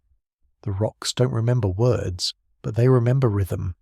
Every eruption, every storm, every extinction has been part of that rhythm. The question isn't whether the earth remembers us, it's whether we've ever truly learned to listen to it. For most of human history, we didn't think of ourselves as separate from the planet. Ancient cultures saw mountains and rivers as living beings, the sky as a mind, the ground as a body. We lost that connection when we learned to measure and categorize, to turn mystery into mechanism, and yet even now we're still trying to decode what the planet is saying.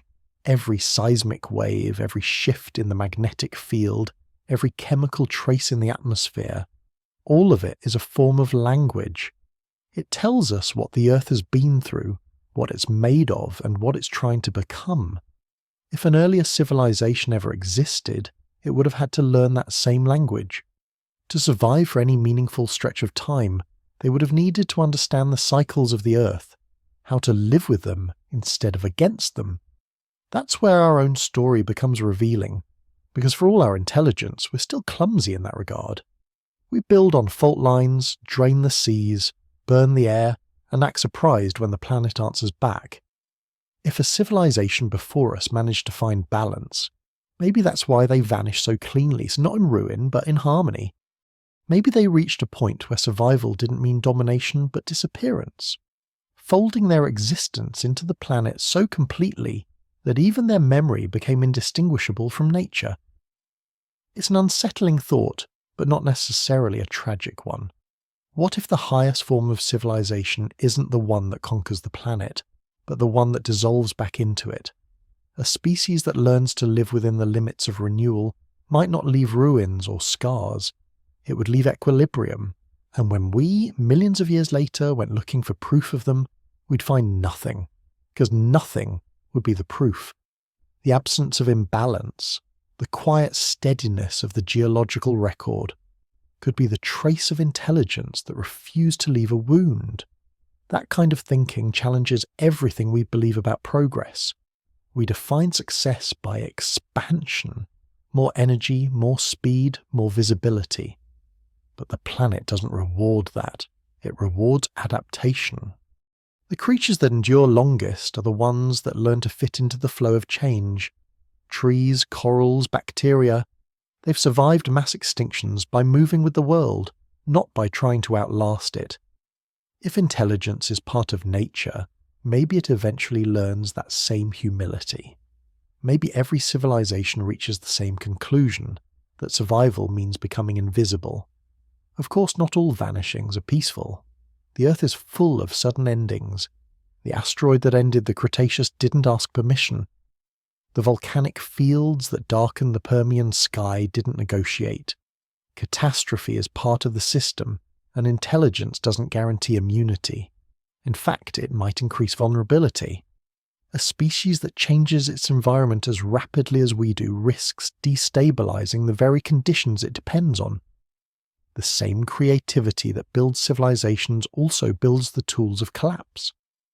Maybe that's the real constant, the rhythm of rise and fall, creation and correction. If that's true, then the fossil record is less a history of progress than a pulse, a heartbeat that spikes and fades, each surge marking a brief experiment in complexity. Life rises, reorganizes itself, and disappears, leaving the stage for something new. Intelligence might be one of those recurring experiments, appearing again and again when the conditions are right. Each time it leaves a subtle residue, a brief distortion in the chemistry of the world, before fading back into the baseline. We may be one more iteration in that sequence, unaware of the others because time has folded them away. The challenge is that we don't yet know how to recognize ourselves in the deep past. When we study the fossil record, we're looking for bones and shells, tangible remains of bodies, but the remains of civilizations are chemical, not physical. They live in isotope ratios, sediment layers, and atmospheric composition. In a way, they're more like echoes than artifacts. The problem is, echoes blend. A volcanic eruption and an industrial age might produce nearly identical signatures. It's only when you step back far enough, when you see the pattern over eons, that you realize how small the differences really are. That's what makes this question so haunting. Even if we found evidence of a prior civilization, a chemical spike, an anomaly, an unexplained layer, could we ever be certain it was them and not us? The timeline might loop so tightly that our future and their past overlap. Maybe we're rediscovering technologies they once knew. Maybe our industrial age is just the latest echo of a rhythm that's been playing for millions of years. The Earth doesn't track beginnings and endings, it tracks recurrence. And if the same processes that created us also destroyed them, then we might already be walking the same path. The carbon in our air, the warming oceans, the loss of species, they're not just symptoms of crisis, they're signatures. Geological signals being written in real time. We're engraving our existence into the rock record as we speak, and the irony is that the more intensely we burn, the clearer that record becomes, but only for a little while. Eventually time will blur it too. Our layer will compress, distort and fade, until it's nothing more than a chemical anomaly that future beings might argue over in their own quiet debates. Perhaps that's why this idea resonates so deeply, because it turns our gaze inward. We look for ancient civilizations not to find them, but to see ourselves through their possibility. They are the mirror we hold against the future. In them, real or imagined, we glimpse what happens when a world forgets. We see our own impermanence reflected back to us, carved not in prophecy but in sediment. Standing in that volcanic plain, watching the sun break through the mist, it's easy to feel both awe and smallness.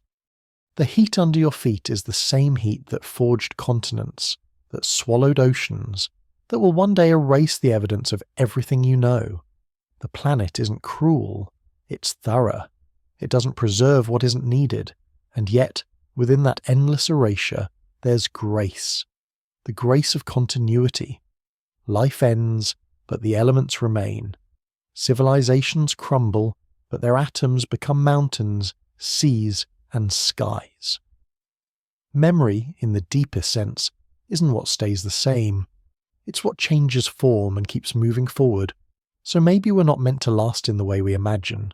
Maybe the point isn't to be remembered, but to participate, to add our pattern to the great pulse of the world, to burn bright and then fold back into the cycle. If there were civilizations before us, they've already done the same. And if there are civilizations after us, they'll do it too. That's the hidden symmetry of existence. Everything rises, everything falls, and in between, everything sings. When you look at the Earth from space, it doesn't seem like a place that keeps secrets. Everything appears clear and exposed. The swirling blue oceans, the brown continents, the white arcs of cloud drifting over them. From that distance, it's easy to believe that this planet's story is simple, visible, and understood. But that's the illusion of scale. The truth is that most of what matters about Earth is invisible, hidden in the depths of its own body. Beneath that thin surface we live on is a labyrinth of memory. Layers of stone, metal, and silence, each one older and stranger than the last. That's where the real history of the planet lies, not in the ruins of civilizations, but in the mineral record of time. It's humbling to realize how little of that history we actually know. We've drilled into the crust, sent probes into the deep ocean, collected cores of ice and sediment that stretch back millions of years, and yet we've barely touched the first page of the story. The deepest hole ever drilled by humans, the Kola Superdeep borehole in Russia, reached about 7.5 miles into the Earth. That's impressive until you realize that the crust itself averages nearly 25 miles thick beneath continents. We've seen less than 1/3 of 1% of what lies beneath us. Everything else, billions of years of geological memory, is inference, pieced together from clues. It's like trying to reconstruct a library from the ashes of a few burned pages. What's remarkable is that even those few pages are enough to reveal patterns that defy our expectations. The rock record isn't just a pile of stone, it's an archive of transformation. Every layer tells of pressure, temperature, and time. When geologists analyze these strata, they see the fingerprints of ancient oceans, vanished mountains, and climates so different from ours that they might as well belong to another planet. Each transition between layers represents a change, sometimes gradual, sometimes sudden, that reset the balance of life. Some of those resets were so complete that the planet had to begin again almost from scratch. Mass extinctions are the punctuation marks in that story. The Cambrian explosion, the Permian collapse, the Cretaceous impact. Each one erased what came before and rewrote what followed.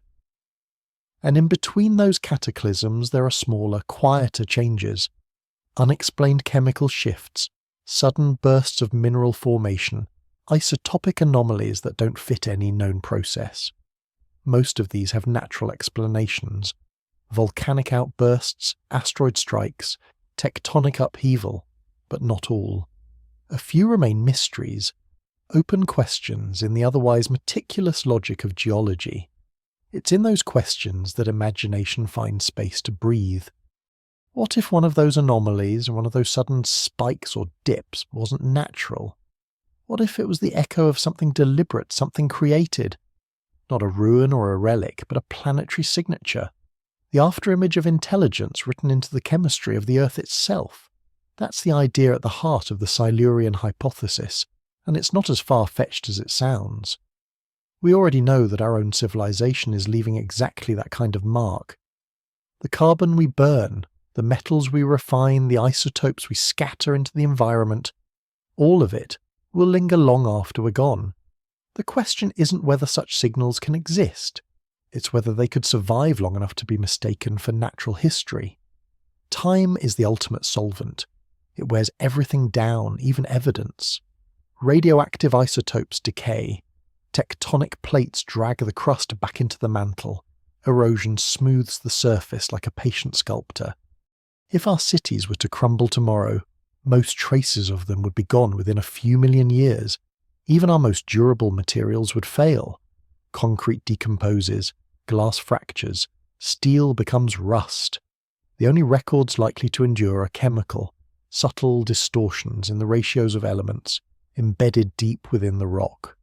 That's what a future civilization might find of us. And if there were civilizations before, that's what we would find of them. The difficulty is that geology doesn't label its artifacts. It doesn't distinguish between natural and artificial. A volcanic eruption and an industrial age can look nearly identical in the rock record. Both release carbon, sulfur, and metals on a planetary scale. The difference is in the pattern. Natural events tend to be chaotic. Human activity, though destructive, follows an order, a rhythm of cause and effect. But that distinction becomes almost impossible to see once millions of years have passed. Time blurs intention. Even the sharpest signal becomes background noise. And yet, there are places on Earth where time slows down, where the planet's restlessness is momentarily still. The deep seabeds, the ice sheets of Antarctica, the clay layers of ancient lakes, these are the quiet corners of Earth's memory. They're like pages that escape the fire. Sediments build there slowly and continuously, year after year, creating a nearly unbroken record of change. When scientists take core samples from those places, they're essentially reading the diary of the planet. Every thin line of material corresponds to a season, a shift in climate, a whisper of life or loss. What's fascinating is how much those lines reveal about life's resilience. Each mass extinction is followed by a resurgence, not the same life, but new life, shaped by what came before. It's as if the planet itself experiments, trying different forms until one fits the new conditions. That cycle, destruction and renewal, might be the same force that governs civilizations. Maybe intelligence isn't the exception but the experiment. It rises, transforms the planet, and then gives way to something else. The record of those transformations is buried deep, but it's there. We just haven't learned to read it yet. Sometimes when we talk about lost civilizations, we imagine them as alien, something foreign to nature. But what if they were just another expression of it? What if intelligence is as natural as erosion, as inevitable as gravity? If that's true, then the Earth isn't just a planet that hosts life. It's a planet that produces minds, again and again, in different forms, at different times. Each time the process starts fresh, unaware of its predecessors. The memories of earlier minds are buried not in language or stone, but in the chemistry of the soil. We might already be walking across the remnants of those forgotten ages.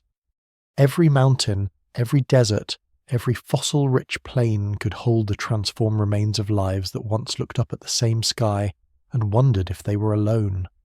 We may never find their ruins, but maybe that's because their ruins are us, the atoms that became our bones, the minerals that built our world. The past doesn't vanish here. It reincarnates. The irony is that the closer we get to understanding the planet's history, the more mysterious it becomes. Each discovery answers one question and raises a dozen more. The deeper we dig, the less certain we are about beginnings or endings. Maybe that's how it's meant to be. Maybe the story of Earth isn't about knowing, but about asking, over and over, across epochs, through whoever happens to be listening at the time. When you step back and see it that way, the idea of a forgotten civilization isn't just a hypothesis. It's a metaphor for the human condition. We're all temporary, all built on the remains of what came before. Every thought we have is shaped by invisible predecessors, geological, biological, maybe even civilizational. The Earth doesn't need us to remember. It only needs us to continue the rhythm. And someday, when our own age becomes another layer in its endless archive, someone else, human, alien, or entirely new, will find traces of our time and wonder who we were, what we believed, and whether we too once asked the same questions. There's a strange peace in imagining that the Earth has seen everything before. Every rise, every fall, every cycle of creation and collapse. It doesn't mourn, it doesn't celebrate. It just keeps moving, wearing away what once seemed eternal and transforming it into something new. Mountains crumble into dust that becomes the seedbed for new mountains. Oceans vanish and return. Forests burn and regrow. Even civilizations, it seems, might follow the same rule. Emerging, evolving, fading, and then being reabsorbed into the vastness of geological time. To the Earth, it's all motion. To us, it's the story of existence itself. When scientists study the planet's ancient past, they sometimes speak about the concept of deep time, not in thousands or millions of years, but in billions. It's almost impossible for the human mind to grasp. Our entire recorded history, every king, every empire, every revolution, is less than a breath against that expanse. Civilization feels like an ocean, but in reality, it's just a ripple on the surface. Deep time doesn't flow the way we think it does. It stretches, folds, repeats. In that immensity, the line between what is lost and what is forgotten disappears. If you look at the fossil record closely enough, you begin to see not just extinction, but rhythm. There are pulses, periods when life flourished, when ecosystems exploded in diversity, and there are long silences, times when the planet seemed to pause and reset. Some scientists believe these patterns correspond to cosmic cycles, the Earth's orbit shifting slightly, the solar system drifting through dense regions of galactic dust, the sun's energy fluctuating. Others think they come from within, tectonic restlessness, volcanic winters, the slow breath of the oceans releasing or absorbing carbon. Either way, the result is the same: creation followed by erasure, and erasure followed by creation. In that rhythm, it's not difficult to imagine that intelligence too might be cyclical. Maybe it rises when conditions are right, when the planet stabilizes long enough for complexity to flourish. Maybe it fades when the balance shifts again. The ruins of those earlier intelligences wouldn't look like ours. They wouldn't be cities or satellites. They would be patterns in stone, chemical whispers, molecular signatures woven into the fabric of the Earth. To us, they'd seem natural. To the planet, they'd be memory. We already know how faint our own signal will be once we're gone. The things we consider immortal, glass towers, steel bridges, digital archives, are fragile compared to time. Within 10,000 years, the forest will reclaim them. Within 1,000,000, the seas will grind them to sand. The only traces that might endure are microscopic. The carbon of our combustion, the isotopes of our weapons, the polymers of our plastics. Those are the echoes we'll leave. Strange materials the Earth never made before, folded into its body like fragments of a dream. But what if those materials already exist somewhere in the past? There are, after all, anomalies that science still can't fully explain. Odd metallic nodules buried in rock far older than humanity. Ancient sediments containing spherical structures of unknown origin. Layers rich in certain rare elements that appear without a clear volcanic or meteoric cause. None of these are proof of anything extraordinary, and yet each one is a reminder of how incomplete our understanding still is. We often mistake absence for certainty. The fact that we haven't found something doesn't mean it was never there. It might simply mean we're looking with the wrong eyes. Perhaps we expect too much clarity from the past. We imagine history as a series of clean, visible events, wars, inventions, empires. But the further we go back, the more diffuse it becomes. History dissolves into geology, and geology into chemistry. Eventually, the difference between artifact and mineral becomes academic. The Earth recycles everything. The ruins of a lost civilization wouldn't look like ruins. They'd look like ore, or sediment, or dust. The question isn't whether they exist. The question is whether we'd recognize them even if we held them in our hands. There's an irony in that.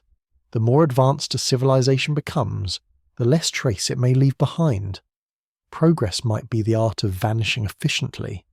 A society that learns to live sustainably, to harmonize completely with its environment, would leave almost no geological evidence. Its technology might be biological, its architecture biodegradable, its energy invisible. In that sense, the absence of ruins isn't a sign of absence. It could be the signature of success. The civilizations that destroy themselves are the ones we might actually find. The ones that master coexistence would simply merge with the Earth. Maybe that's what the planet has been teaching all along. The Earth doesn't resist change. It absorbs it.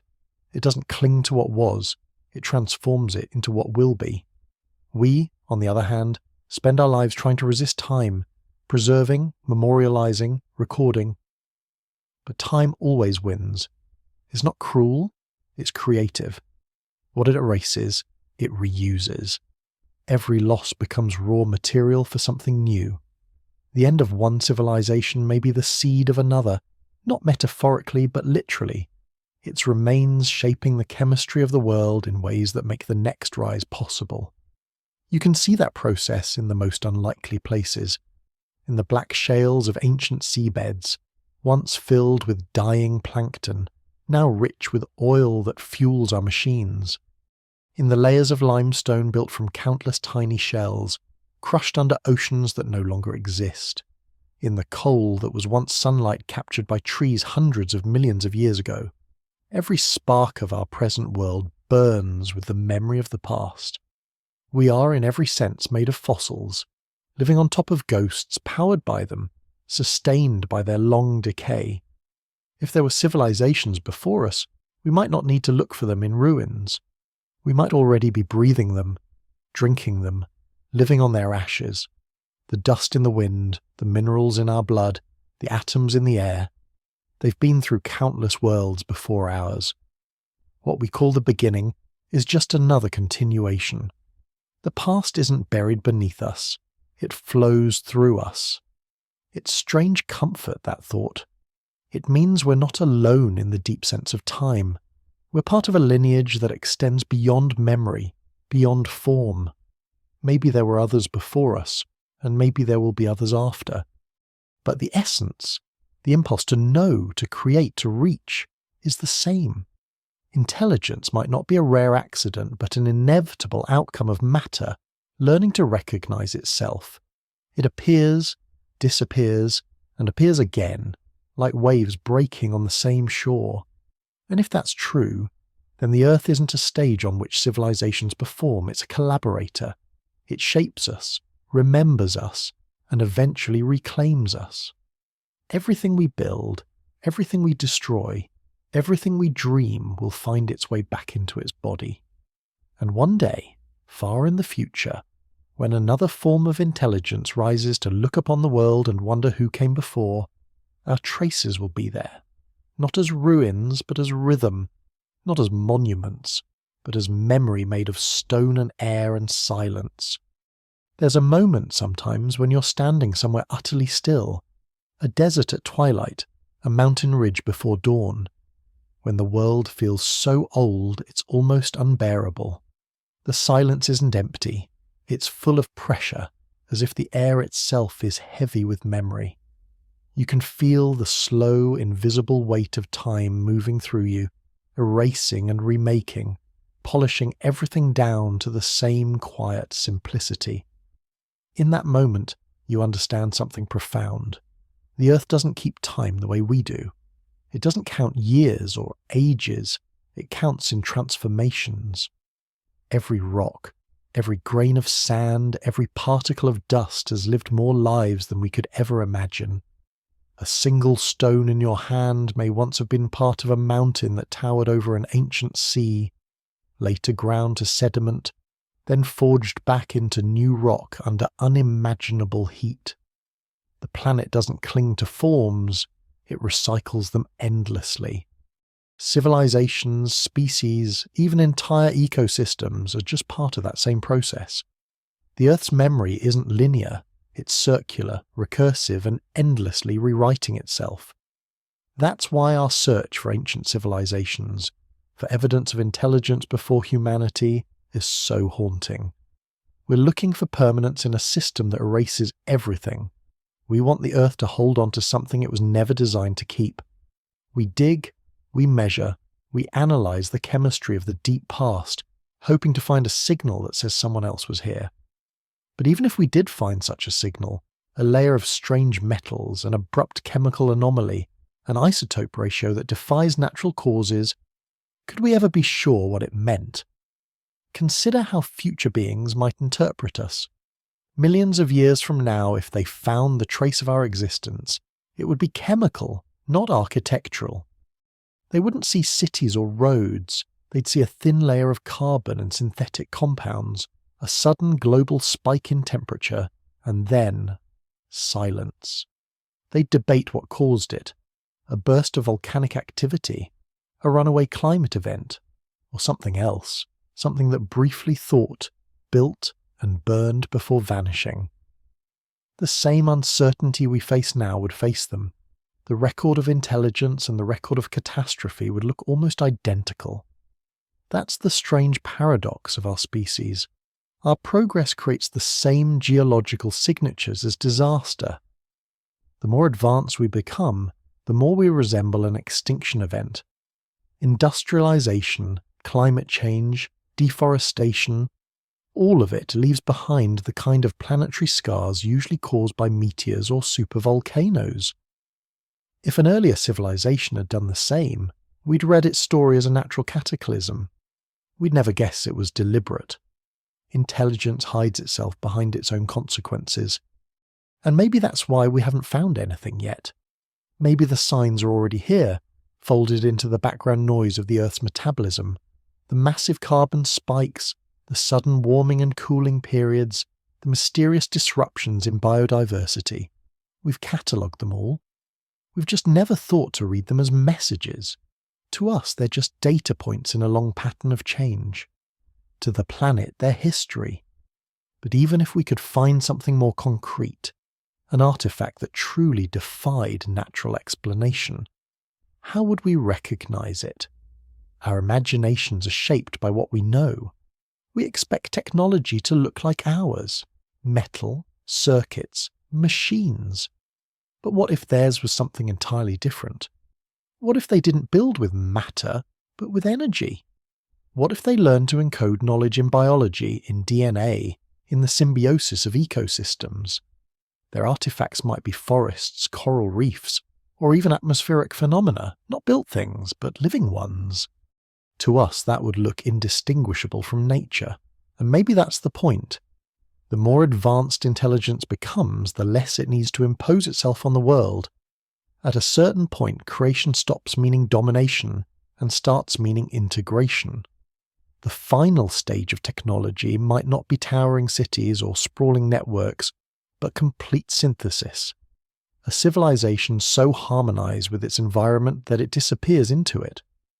Not extinction, but evolution. Not abandonment, but arrival.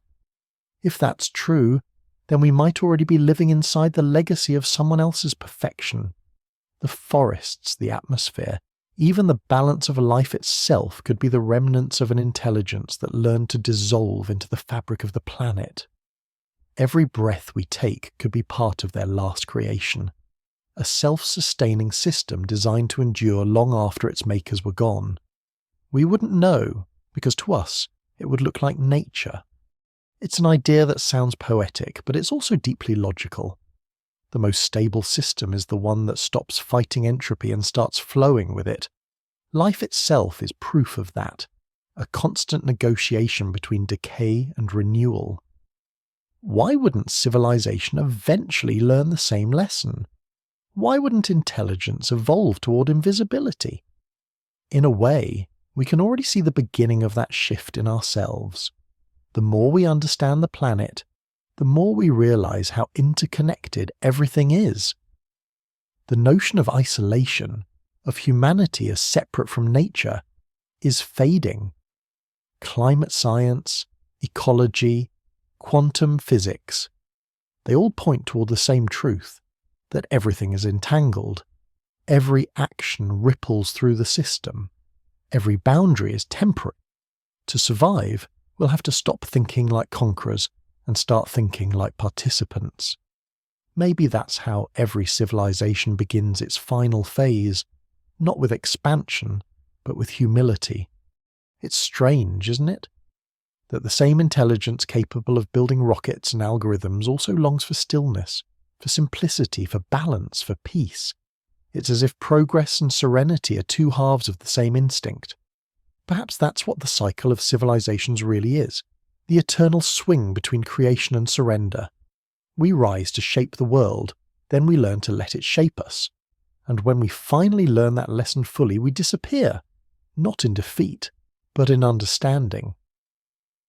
The traces of that understanding may already be written into the world around us, in the quiet precision of natural systems, in the self-regulating patterns of climate and growth, in the way the planet seems to heal itself given time. Maybe those are not accidents. Maybe they're echoes. the fingerprints of minds that reached the same realization long ago. We're not uncovering their ruins, we're walking through their masterpiece. Of course, we can't prove any of this. Maybe it's just projection, the human need to find meaning in the void. But even if that's all it is, maybe that need itself is the inheritance of something older, an echo of intelligence resonating through time. The same way a fossil preserves the shape of a creature long after its body is gone, perhaps our curiosity preserves the shape of civilizations long dissolved. We are the memory of their questions, carried forward in new form. That's what makes this thought so beautiful and so haunting at once. It means that nothing truly ends. Every disappearance is just a transformation. Every silence hides a continuation. Maybe we're not the first to ask who came before, and we won't be the last. The question itself might be eternal, passed from mind to mind, from age to age, like a torch carried through darkness. And when the next civilization rises, they'll stand where we stand now, in awe, in wonder, listening to the silence and asking if they are alone. And the earth, as always, will remain silent, not because it doesn't know, but because it's still speaking, in wind, in stone, in the deep rhythm that connects everything that ever was and everything that ever will be.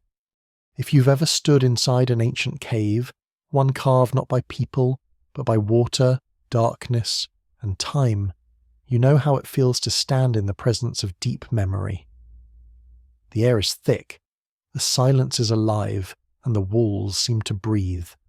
You can see the marks of slow creation, layers of mineral dripping and solidifying one droplet at a time for tens of thousands of years.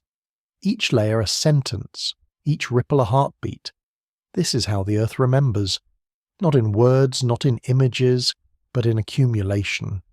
It tells its story through weight, through pressure, through the slow patience of transformation. And somewhere, buried in that memory, may lie the faintest trace of others who lived and vanished before us. We like to imagine that history began with us, that time truly started when someone first carved a symbol into stone or lit a fire in the dark. But the truth is that the earth was already ancient before the first human dreamt. For billions of years it has been creating, destroying and recreating itself, and every cycle leaves behind a residue, a thin layer of experience pressed into stone.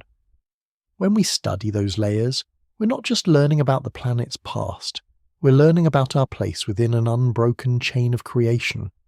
We're part of a pattern older than our species, older even than life itself, a pattern of emergence and disappearance, of rise and return.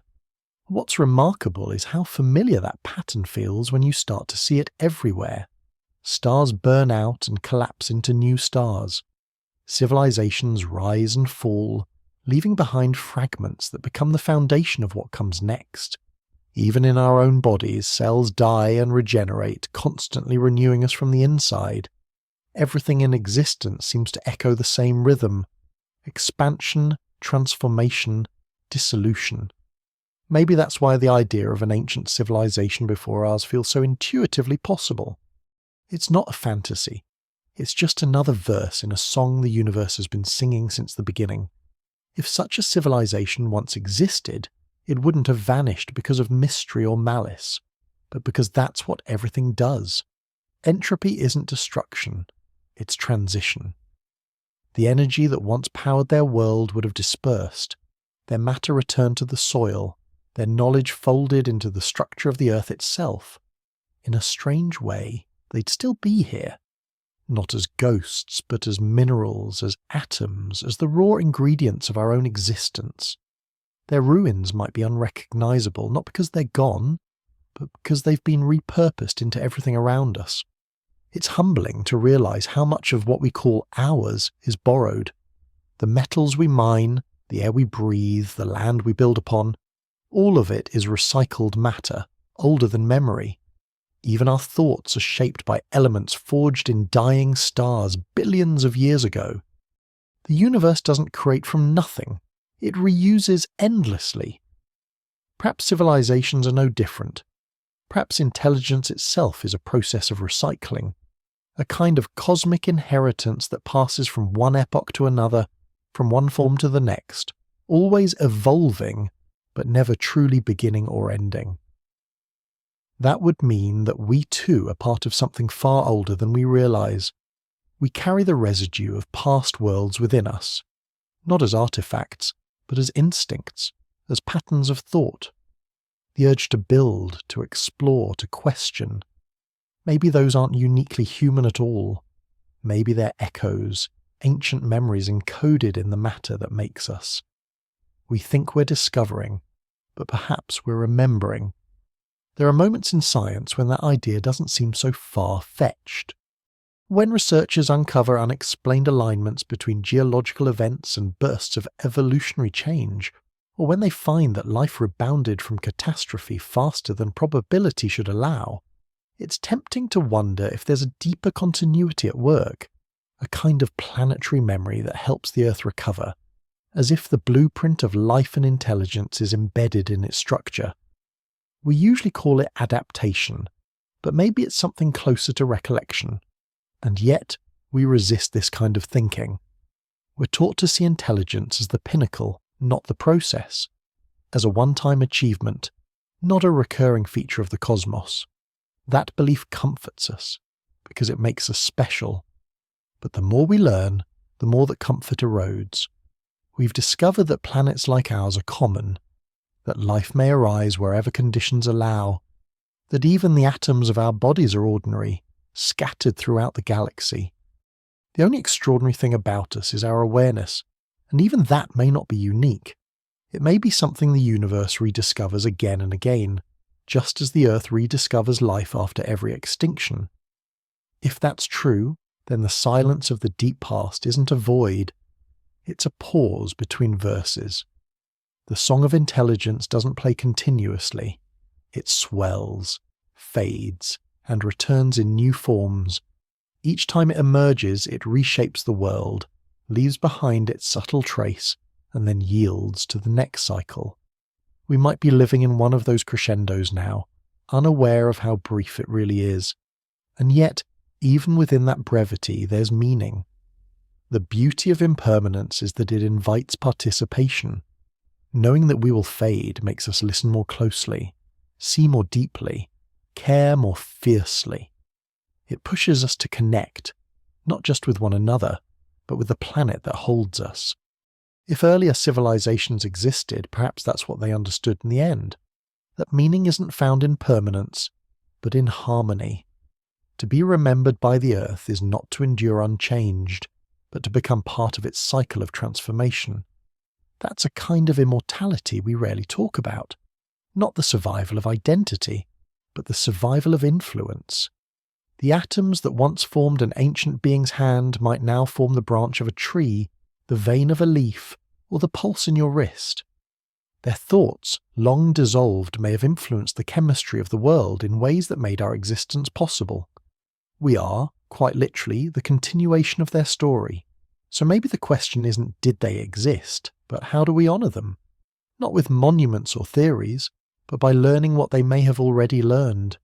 That to live in balance with the world is to last beyond yourself. That to vanish gracefully is its own kind of success. That the truest memory is not what remains above the ground, but what endures within it. If the Earth does remember, it remembers through us. Every time we breathe, move, create, we're writing another line in its living chronicle. Our choices, to nurture or destroy, to connect or divide, become part of its story. When we disappear, that story won't end. It will change shape, waiting for the next minds to rise, to wonder, to listen for echoes in the stone.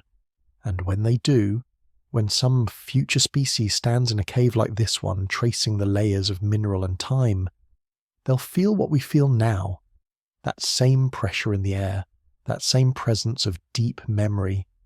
They won't know our names, or our cities, or our dreams, but they'll know what we knew, that the Earth is alive with memory, and that we were once here, asking the same quiet question. who came before us? And who will come after? Somewhere beneath our feet, there are layers of stone that haven't seen daylight in hundreds of millions of years. Entire worlds lie sealed inside them. The breath of vanished forests, the pressure of ancient oceans, the ghosts of creatures that left no descendants. To us, it's geology. To the Earth, it's memory.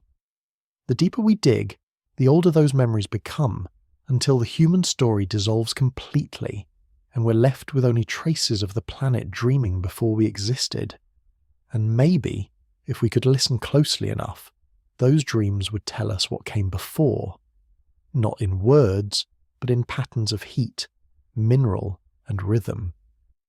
We tend to think of time as a road stretching behind us, a straight line of progress, from simple to complex, from primitive to advanced. But the deeper we study the Earth, the more that illusion falls apart. Time doesn't move forward, it circulates. Civilizations, species, ecosystems, they all rise and fall in loops. The difference between one age and another isn't direction, but depth.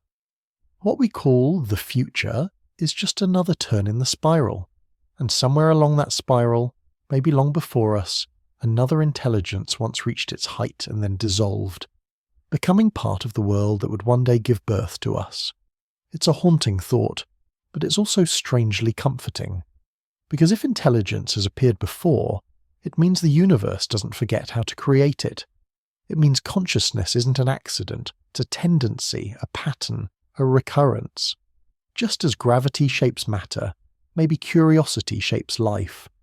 When conditions are right, minds arise. Not identical minds, but minds capable of asking the same fundamental question: what are we? We already know that life itself is resilient beyond reason. It survived everything from asteroid impacts to supervolcanic winters to global ice ages. It finds a way in boiling vents, in frozen deserts, in radiation that would kill anything else.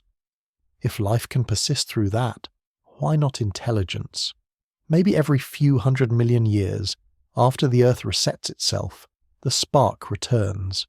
Different in form, but guided by the same impulse to understand, to build, to leave a mark. But marks don't last here. The Earth has its own way of cleaning the slate. Mountains rise and collapse. Oceans migrate. Even continents are temporary. Over time, every monument becomes sediment. Every trace of civilization, no matter how grand, is absorbed into the slow metabolism of the planet. To survive in any recognizable form, a culture would have to leave evidence more durable than stone, something encoded in chemistry itself. But even chemistry fades, radioactive isotopes decay, metals corrode, molecules rearrange. Time is a patient editor, and it rewrites everything. Still, not all erasure is loss, sometimes it's transformation. Think about how fossils form, not by preserving the body, but by replacing it. The original material dissolves, leaving behind a perfect mineral replica. What disappears gives shape to what endures. Maybe civilizations work the same way. Maybe what came before us isn't gone.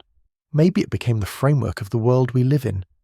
Its influence could be structural, not visible, embedded in the balance of the atmosphere, in the composition of the oceans, in the subtle distribution of elements that made our own emergence possible.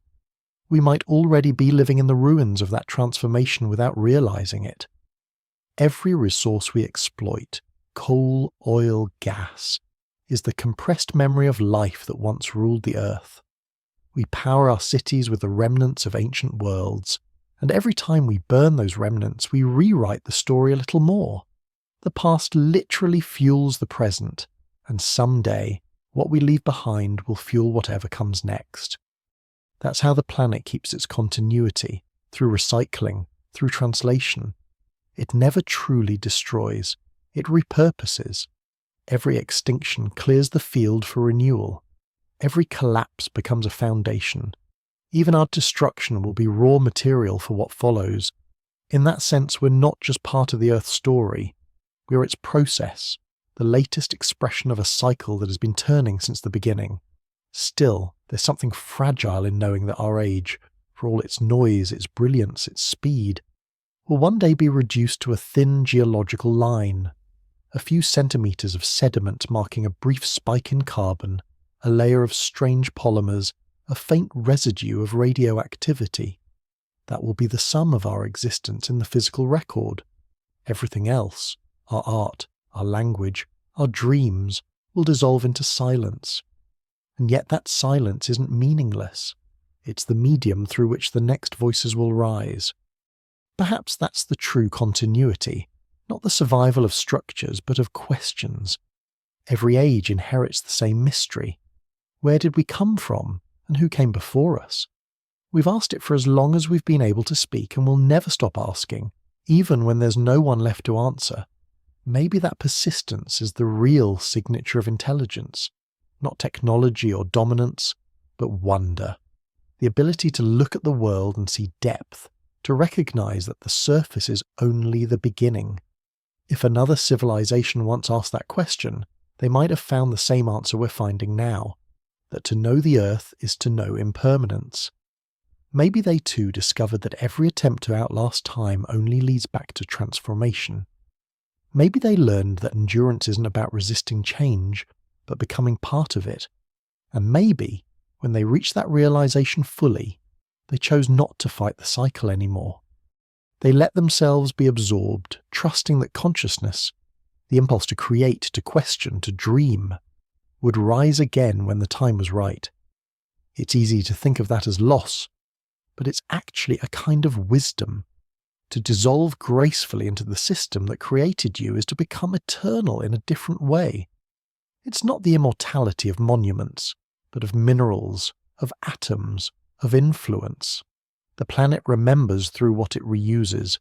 We too will be remembered, not as names or nations, but as the chemistry that shaped the next world. And if there were others before us, their legacy is already part of ours. Their extinction made space for our evolution. Their atoms became our air and water. Their curiosity became the echo that drives us forward. We don't need to find their ruins to know they existed. We're living proof that something in this world has always sought to awaken, again and again across time. When you think about it that way, the idea of being first or last loses meaning. There is no beginning, no end, only continuity. Life rises, learns, vanishes, and rises again. The earth carries it all, patiently, rhythmically, without judgment. It doesn't care who came before or who comes next. It just keeps creating. And in that endless creation, everything that was and everything that will be remains connected through stone, through air, through the quiet persistence of memory, written not in words, but in the language of transformation itself. So when we look up at the stars and wonder if anyone else has ever been here, maybe the better question is, when will we be here again? Because in the rhythm of this planet, in the way it forgets and remembers, erases and rebuilds, nothing is ever truly lost. It just waits, patient as the earth, for its next chance to begin. If you were to stand on the shore of a primordial sea, billions of years before humans existed, you might think nothing was happening. The air would be thick with haze, the ocean dark and quiet, the land barren and strange. But beneath that stillness, the planet was alive with transformation. Molecules were colliding, merging, breaking apart, trying endlessly to form something stable enough to last. In that invisible dance, life was beginning, not as a miracle, but as inevitability.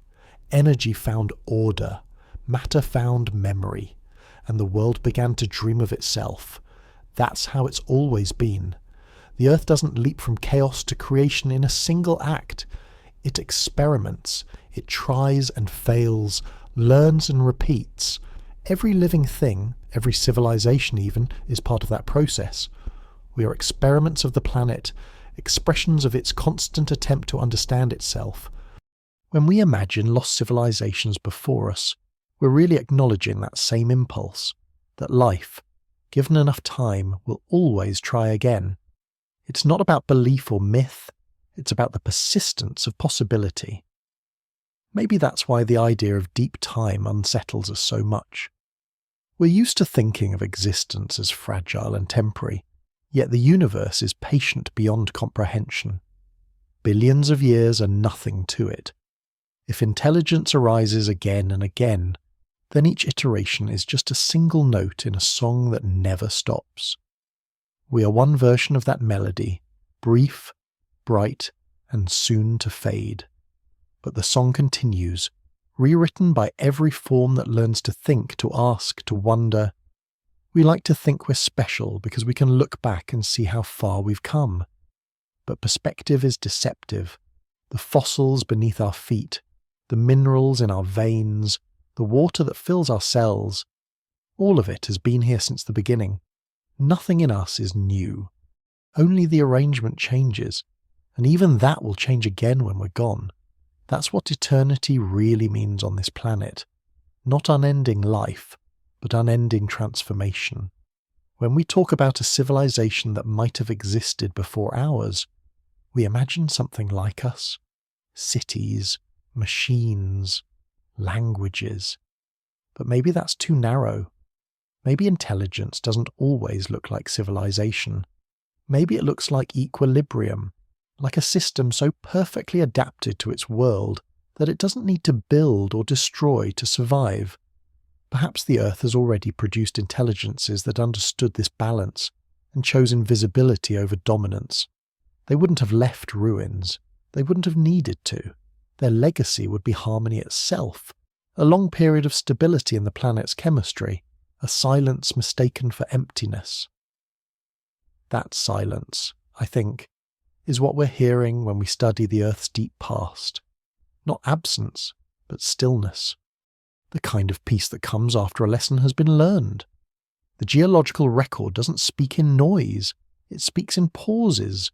Those long stretches where the climate holds steady, where biodiversity blooms, where everything seems to breathe in rhythm. Maybe that was their doing. Maybe that was their masterpiece.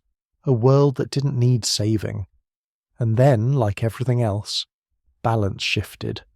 Volcanic fire rose, the continents moved, the seas changed, the planet reset as it always does.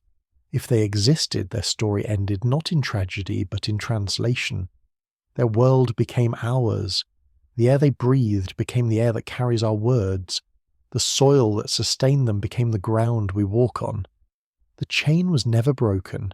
It simply changed form. When we look at the stars, we often wonder if we're alone. But maybe the real question isn't about other planets. Maybe it's about this one. Maybe Earth itself has been home to many intelligences, each separated by oceans of time instead of space. In that sense, we wouldn't be the first visitors here. We'd be the latest in a long line of dreamers sharing the same ground, the same sun, the same impossible curiosity. We are ancient, even in our newness. The farther we go in our exploration, into the deep ocean, into the deep earth, into the deep past, the more we find that mystery is not the exception, but the rule. We uncover evidence of conditions so strange they defy imagination. Forests at the poles, deserts that once held rivers, fossils of creatures that seem to have come from another planet. And every time we fill one gap, two more appear. The Earth doesn't hand over its secrets, it trades them. For every layer we understand, another is hidden. Maybe that's its way of reminding us that some knowledge isn't meant to be possessed, only witnessed. That's the paradox of discovery. The deeper we look, the less we own. To study the Earth is to surrender to its scale. You begin to see that we are not observers of its story, but participants in it. We're writing the next layer right now, with every breath, every fire, every choice. Our technologies, our emissions, our architecture, all of it will become geology. The skyscraper and the fossil share the same fate. Compression, transformation, silence. It's strange to think that even silence can carry meaning, but it does. Every absence leaves a shape. Every extinction leaves a potential. The Earth is a master sculptor carving new forms from loss. When we vanish, something else will take our place, not as punishment, but as continuation. That's what this planet does best. It keeps creating. And so, when we imagine ancient civilizations erased by time, we shouldn't picture tragedy. We should picture metamorphosis. They didn't vanish, they became part of the process. And someday we will too. The dust of our buildings will feed new minerals. The chemistry of our era will set the conditions for new life. Our ideas, burned into the air and ocean, will shape the balance of the world for millions of years to come. That's not disappearance, that's legacy. It's easy to think of legacy as memory, as being remembered. But the Earth doesn't remember the way we do. It doesn't store names or stories. It stores balance. What endures isn't identity, but influence. The same sunlight that once warmed the first forests now warms our skin. The same carbon that fueled ancient life now flows through our veins. That's the real continuity, not narrative, but substance. The universe doesn't care who we are. It cares only that the rhythm continues. When you step back far enough, even loss becomes beautiful. You see the symmetry of it. Creation folding into dissolution, dissolution into creation. Every civilization is a breath in the lungs of time. We rise, we exhale, we return. The air keeps moving, the planet keeps breathing. And through that endless respiration, consciousness keeps reappearing, like a spark that refuses to go out completely. Maybe that's all eternity really is.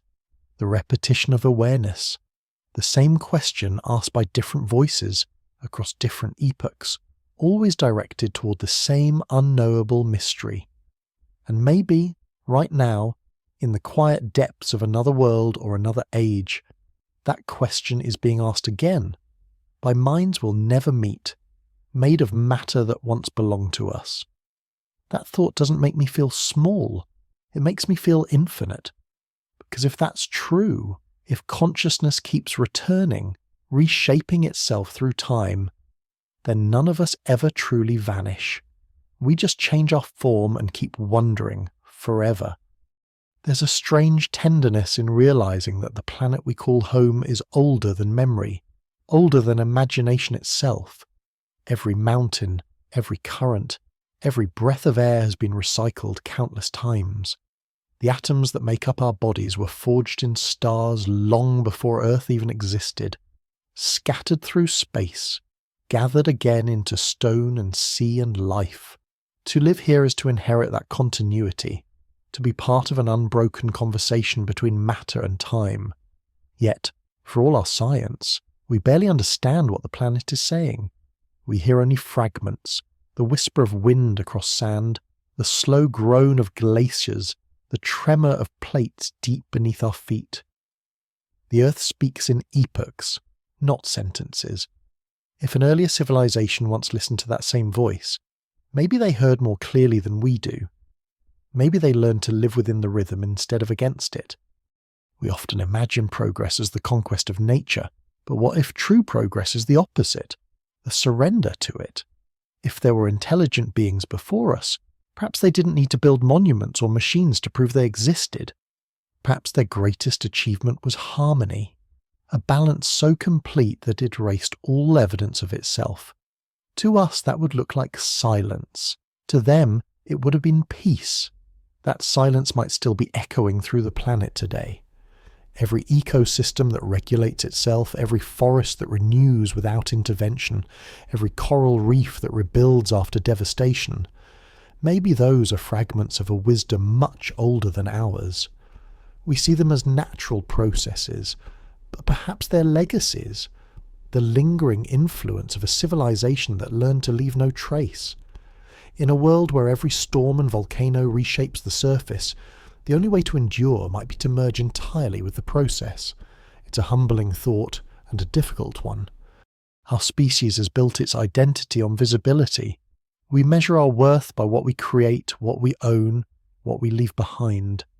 But permanence is an illusion on this planet. Everything we build is already dissolving. The monuments of Egypt are eroding grain by grain. The skyscrapers of our cities will someday be silt at the bottom of a new sea. Even the most carefully preserved digital archives will fade into unreadable noise. The Earth doesn't keep what it doesn't need. It recycles everything, including us. And yet, that doesn't make our efforts meaningless. It gives them context. The planet's indifference is not cruelty. It's continuity. We are not guests here. We are ingredients. Every thought, every creation, every act becomes part of the geological record, transformed and reused. The air we breathe today will someday fill the lungs of something new. The carbon from our bones will feed new forests. Our stories, dissolved into chemistry, will become soil for future questions. Sometimes I wonder what kind of questions those future beings will ask. Maybe they'll find the faint traces of our age, the thin layer of plastic and soot that marks the Anthropocene, and wonder what we were. They'll see the sudden spike of temperature in the climate record, the altered ratios of isotopes, the extinction events, and they'll ask, was this the work of a single species, or the pulse of a planet correcting itself? To them, we might look like a brief anomaly, a fever that passed. Or maybe, if they listen closely enough, they'll sense something more, the echo of curiosity, the same restless hunger to understand that drives them. If that happens, it will mean the cycle is still turning. It will mean consciousness has returned, wearing a new face, asking the same timeless questions. Every time life becomes aware of itself, the universe wakes up again. It looks around, marvels at its own existence, and begins the search for meaning. That search may be the closest thing to immortality there is. Not the survival of any one species, but the persistence of wonder itself. We see that wonder even now in the smallest places, in the way moss grows between cracks of stone, in the way light finds its way through clouds after a storm, in the way the ocean reflects the sky. These are not just accidents of physics. They are expressions of the planet's intelligence, not human intelligence, but something broader, older, more patient. It's the intelligence of systems that have been balancing themselves for billions of years. When you watch a forest recover after fire or coral bloom after destruction, you are watching resilience older than memory. The same principle that might once have guided civilizations before us. Perhaps that's what we've forgotten most. How to participate in the world instead of managing it. We act as though we are separate, as though the Earth is something we stand above. But the truth is simpler and more intimate. We are extensions of the planet's body, its neurons, its breath, its voice, our technology, our culture, our art. They're not defiance. They're the planet thinking through us. And when we vanish, as all things do, the thinking won't stop. It will continue in new forms, in the chemistry of oceans, in the shifting of climates, in whatever rises next from the dust we leave behind. If another civilization once reached that understanding, maybe that's why we can't find them. They didn't fall, they transformed.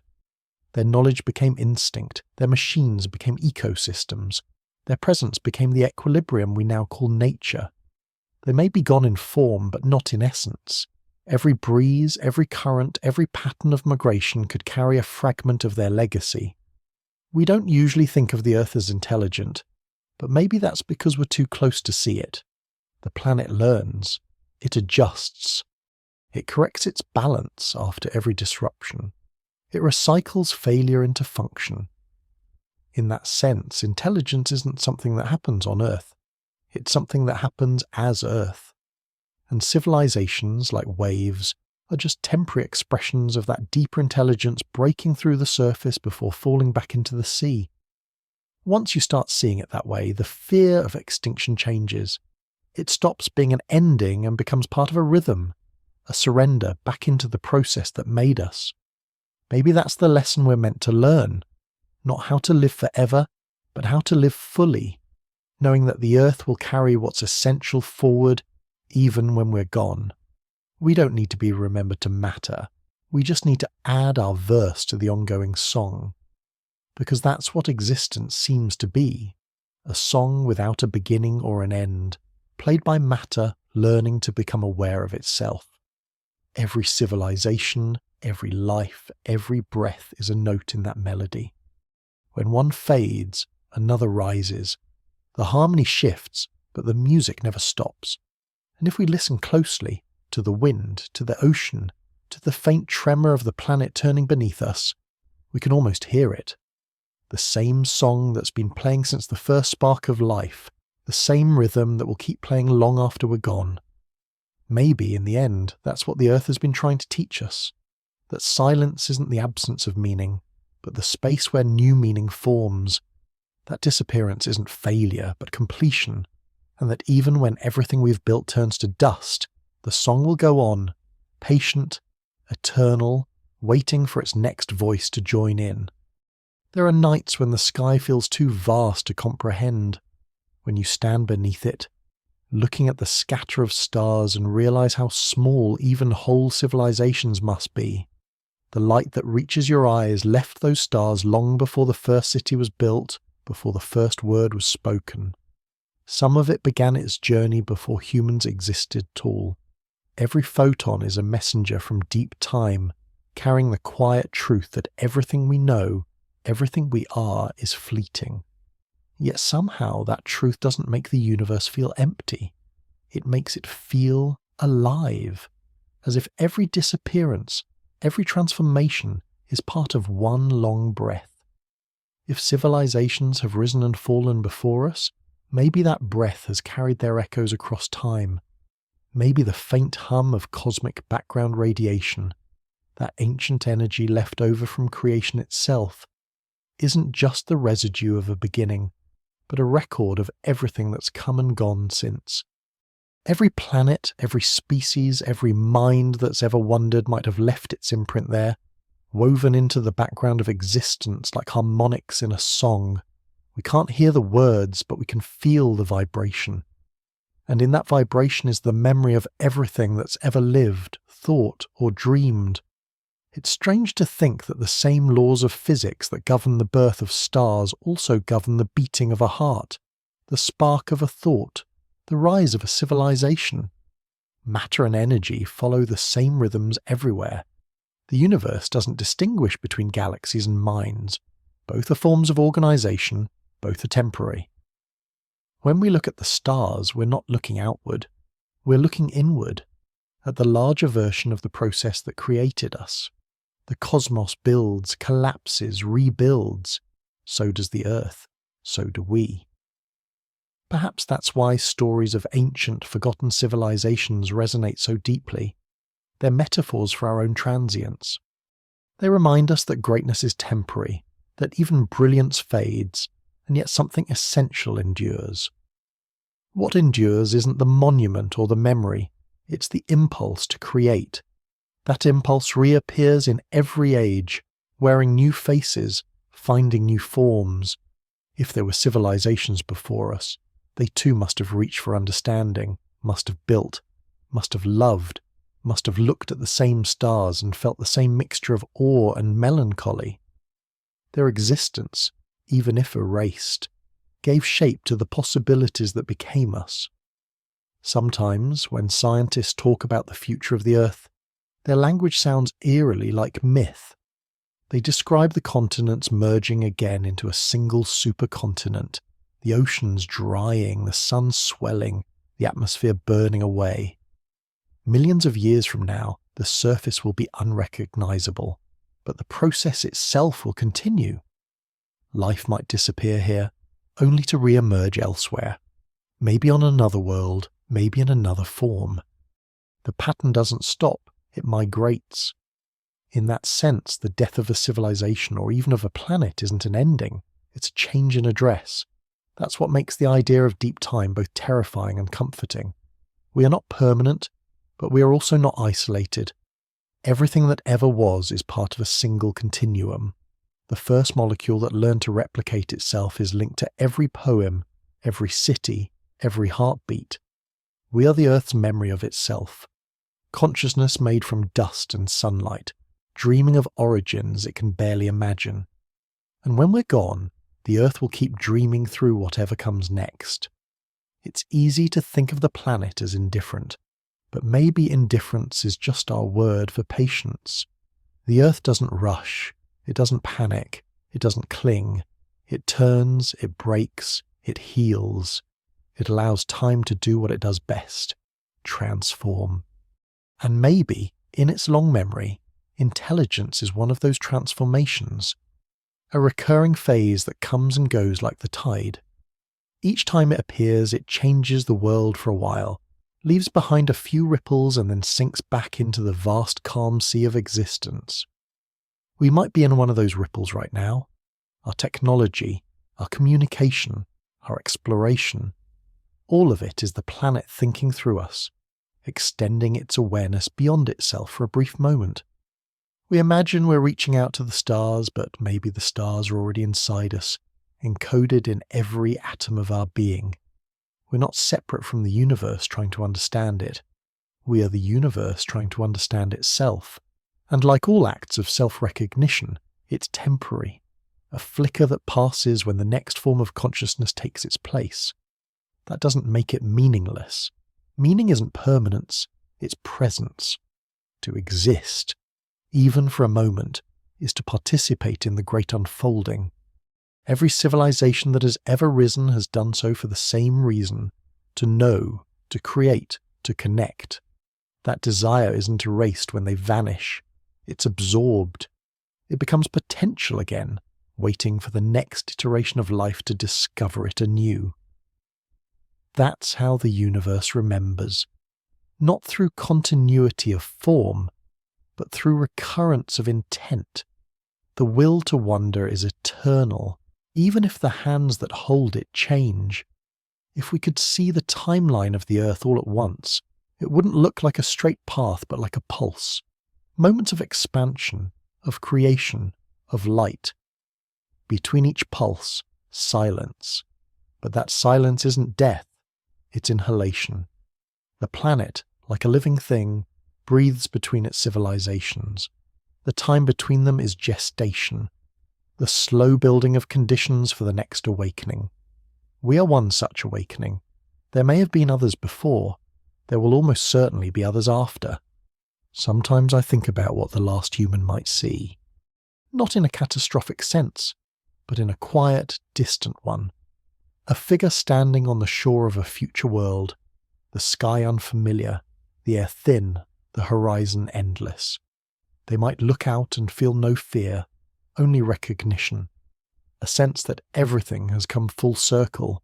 The world will go on, the atoms of their body will return to the soil, the sea, the stars, and somewhere, far away or far ahead, the cycle will begin again.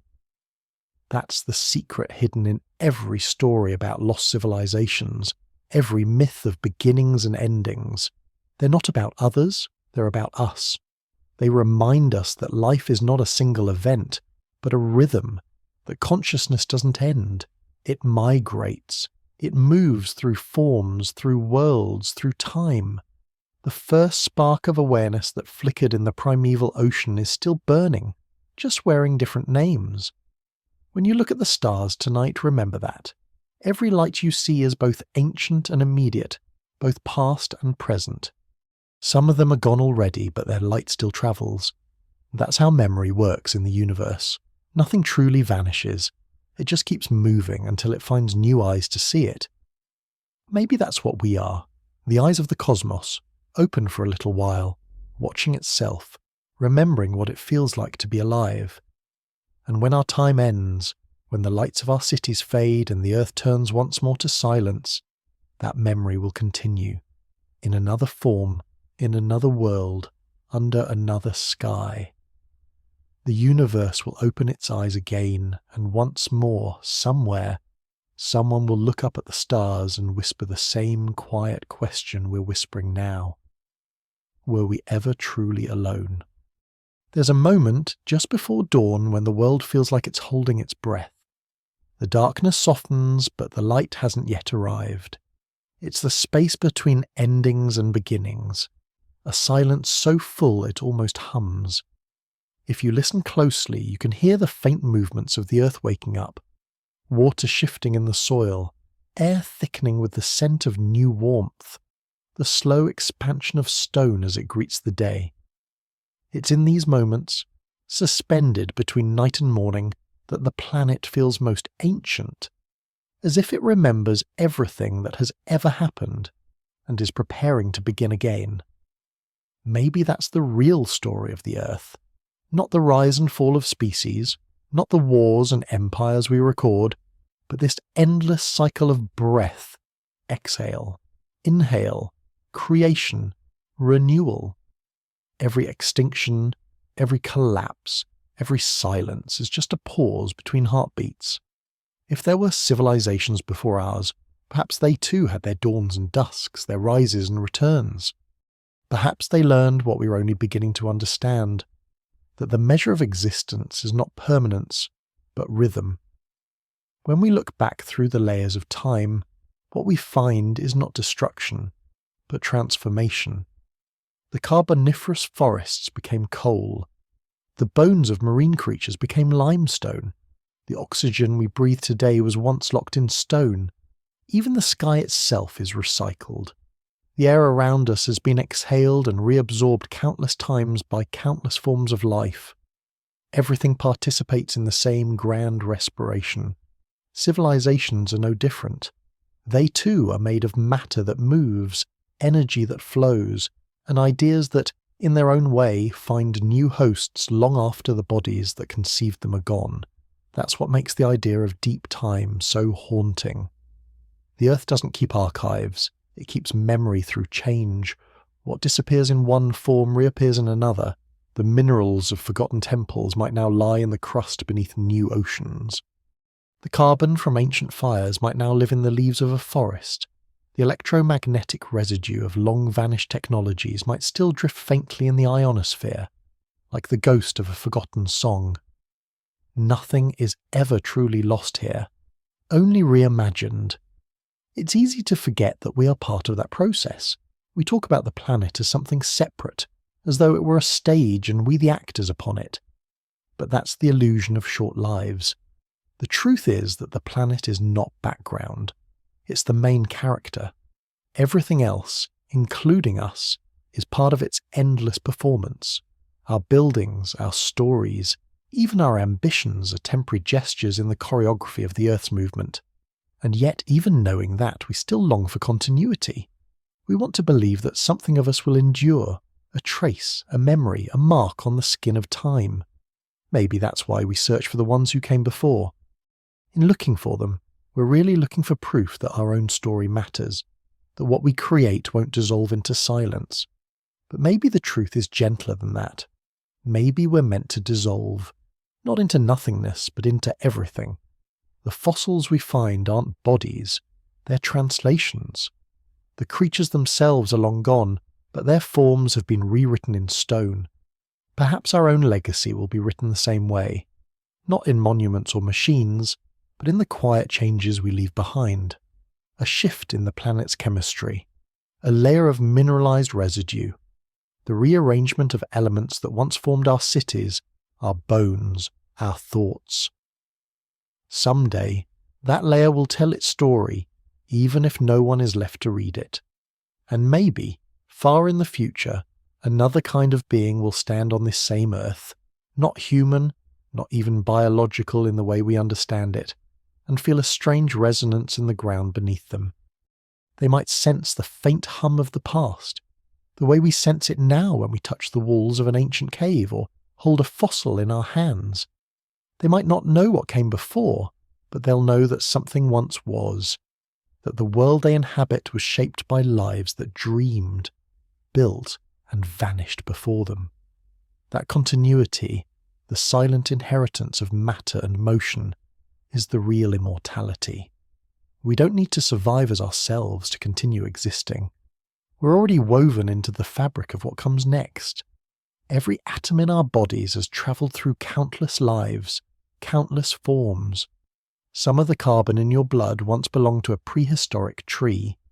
Some of the calcium in your bones once formed the shell of an ancient sea creature.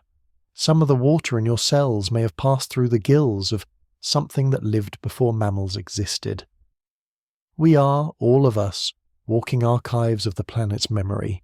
It's a thought that changes everything. Suddenly, the boundary between past and present begins to dissolve. The ancient and the modern are not opposites. They're phases of the same continuous flow. The air that carried the breath of earlier beings now carries ours. The same sunlight that touched the forests of forgotten worlds shines on our cities.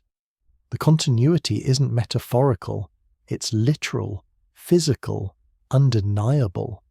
So when we wonder if there were others before us, if another civilization once thrived, dreamed, and disappeared, the answer might already be around us, inside us, moving through us. They may not have left monuments, but they left matter, and matter remembers. In the way the Earth balances itself, in the resilience of life after catastrophe, in the persistence of curiosity, perhaps those are their fingerprints, not carved in stone, but inscribed in pattern. And maybe that's how all civilizations truly endure, not by resisting change, but by becoming part of the next version of the world. The energy of their lives becomes fuel for ours, just as ours will one day fuel what follows. It's not immortality in the human sense, but something deeper, a participation in the ongoing creation of the planet itself. We are not observers of that process, we are that process. It's comforting in a way to know that even in forgetting, the world remembers.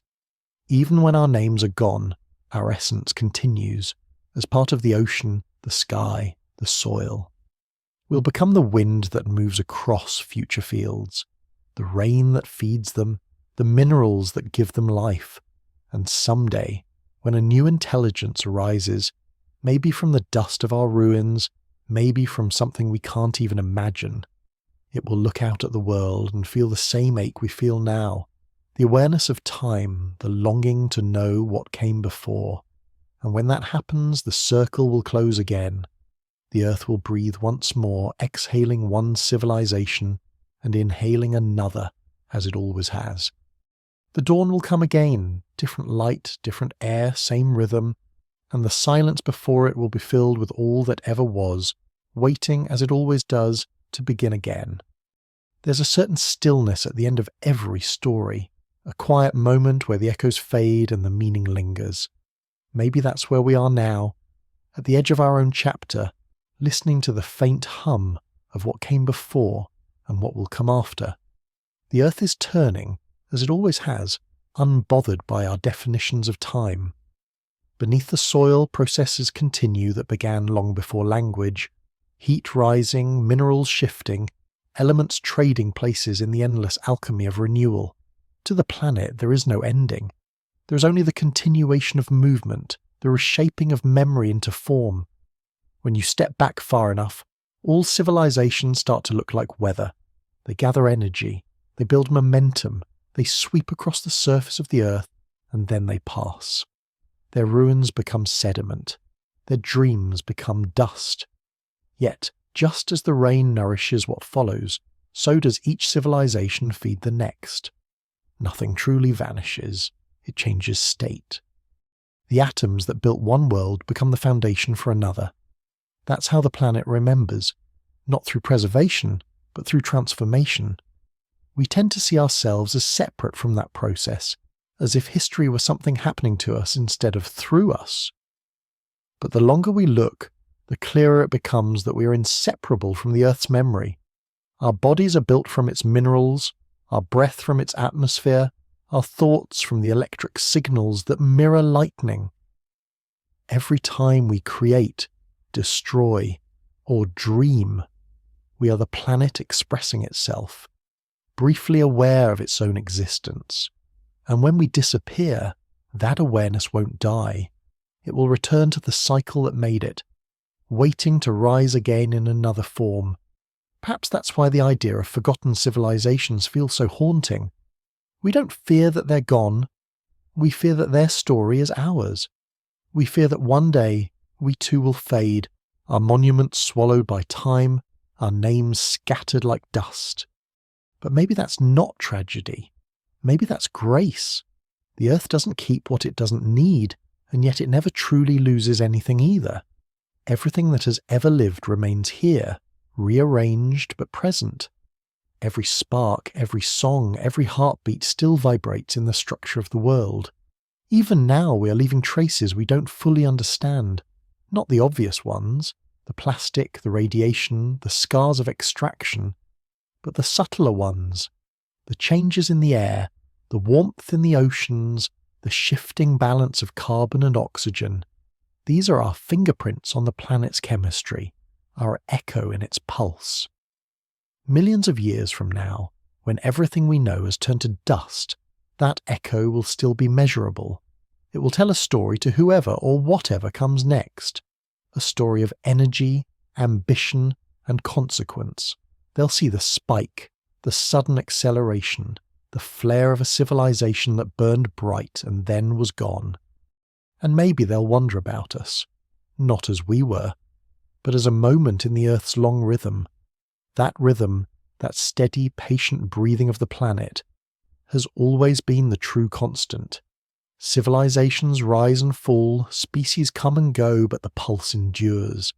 Volcanoes erupt, continents drift, oceans open and close. It's the same song, changing only in tempo. If there were others before us, they moved to that same rhythm, lived within that same breath, and if others come after, they'll find their own place in the same eternal cadence. The melody of life doesn't stop when one voice fades. It simply shifts key. We are, all of us, participants in that music, temporary notes in an infinite composition. Our mistake is believing that the song belongs to us. We think of history as something we control, when in truth it's something that carries us. The earth writes the score, we provide the improvisation. And perhaps that's the purpose of intelligence itself, to add variation to the harmony, to explore new melodies, to ask new questions that keep the song evolving. Each civilization is an improvisation, different but related, echoing across time. That means the ones who came before, if they existed, were not our predecessors, but our collaborators. Their part of the song has long faded, but the resonance remains. We build upon their frequencies, consciously or not. The balance of the air we breathe, the minerals we depend on, the ecosystems we inhabit, all were shaped by cycles that might once have included them. The past isn't behind us. It's beneath us, within us, moving through us. Every step we take on the ground is a conversation with what came before. It's easy to think of time as linear, but perhaps it's more like an ocean. Civilizations rise like waves, reach their crest, and then collapse. But their energy doesn't vanish. It flows back into the current, merging with all the others. The wave ends, but the sea continues. We're each a brief expression of that sea, a ripple of consciousness that feels separate for a moment before returning to the whole. In that sense, the story of humanity is not an ascent or a decline. It's a cycle of awakening, part of a larger tide that has no beginning and no end. And maybe that's the real lesson of deep time. That meaning doesn't depend on permanence. The value of a civilization isn't in how long it lasts, but in what it contributes to the rhythm of the world. The music of existence doesn't demand endurance, it demands participation. Every act of creation, a word, a building, a discovery, a kindness, becomes part of the larger harmony. When we're gone, those vibrations remain, echoing invisibly through the structure of reality. So perhaps the ones who came before us didn't vanish in failure. Maybe they succeeded in a way we don't yet understand. Maybe their legacy isn't a ruin to be found, but a balance we still benefit from. The stability of oceans, the fertility of soil, the quiet intelligence of ecosystems that seem to remember how to heal themselves. Maybe they became what we call nature, and maybe that's what we're meant to become too. Not conquerors, not survivors, but caretakers, absorbed back into the planet's wisdom. In the end, every civilization is temporary, but the earth endures. It holds our stories the way the ocean holds reflections. briefly, beautifully, before reshaping them into something new. We may never find proof of those who came before, but their absence doesn't mean they're gone. The world itself is their monument, sculpted not from stone but from continuity.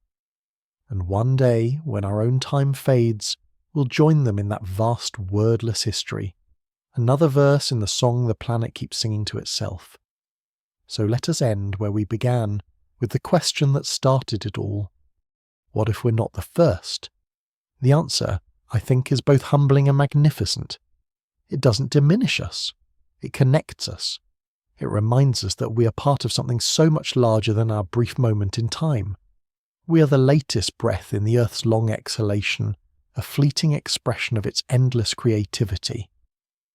And when the breath is gone, the air will still move, the song will still play. The story will continue, written not in stone or steel, but in rhythm, in silence, in the eternal language of change,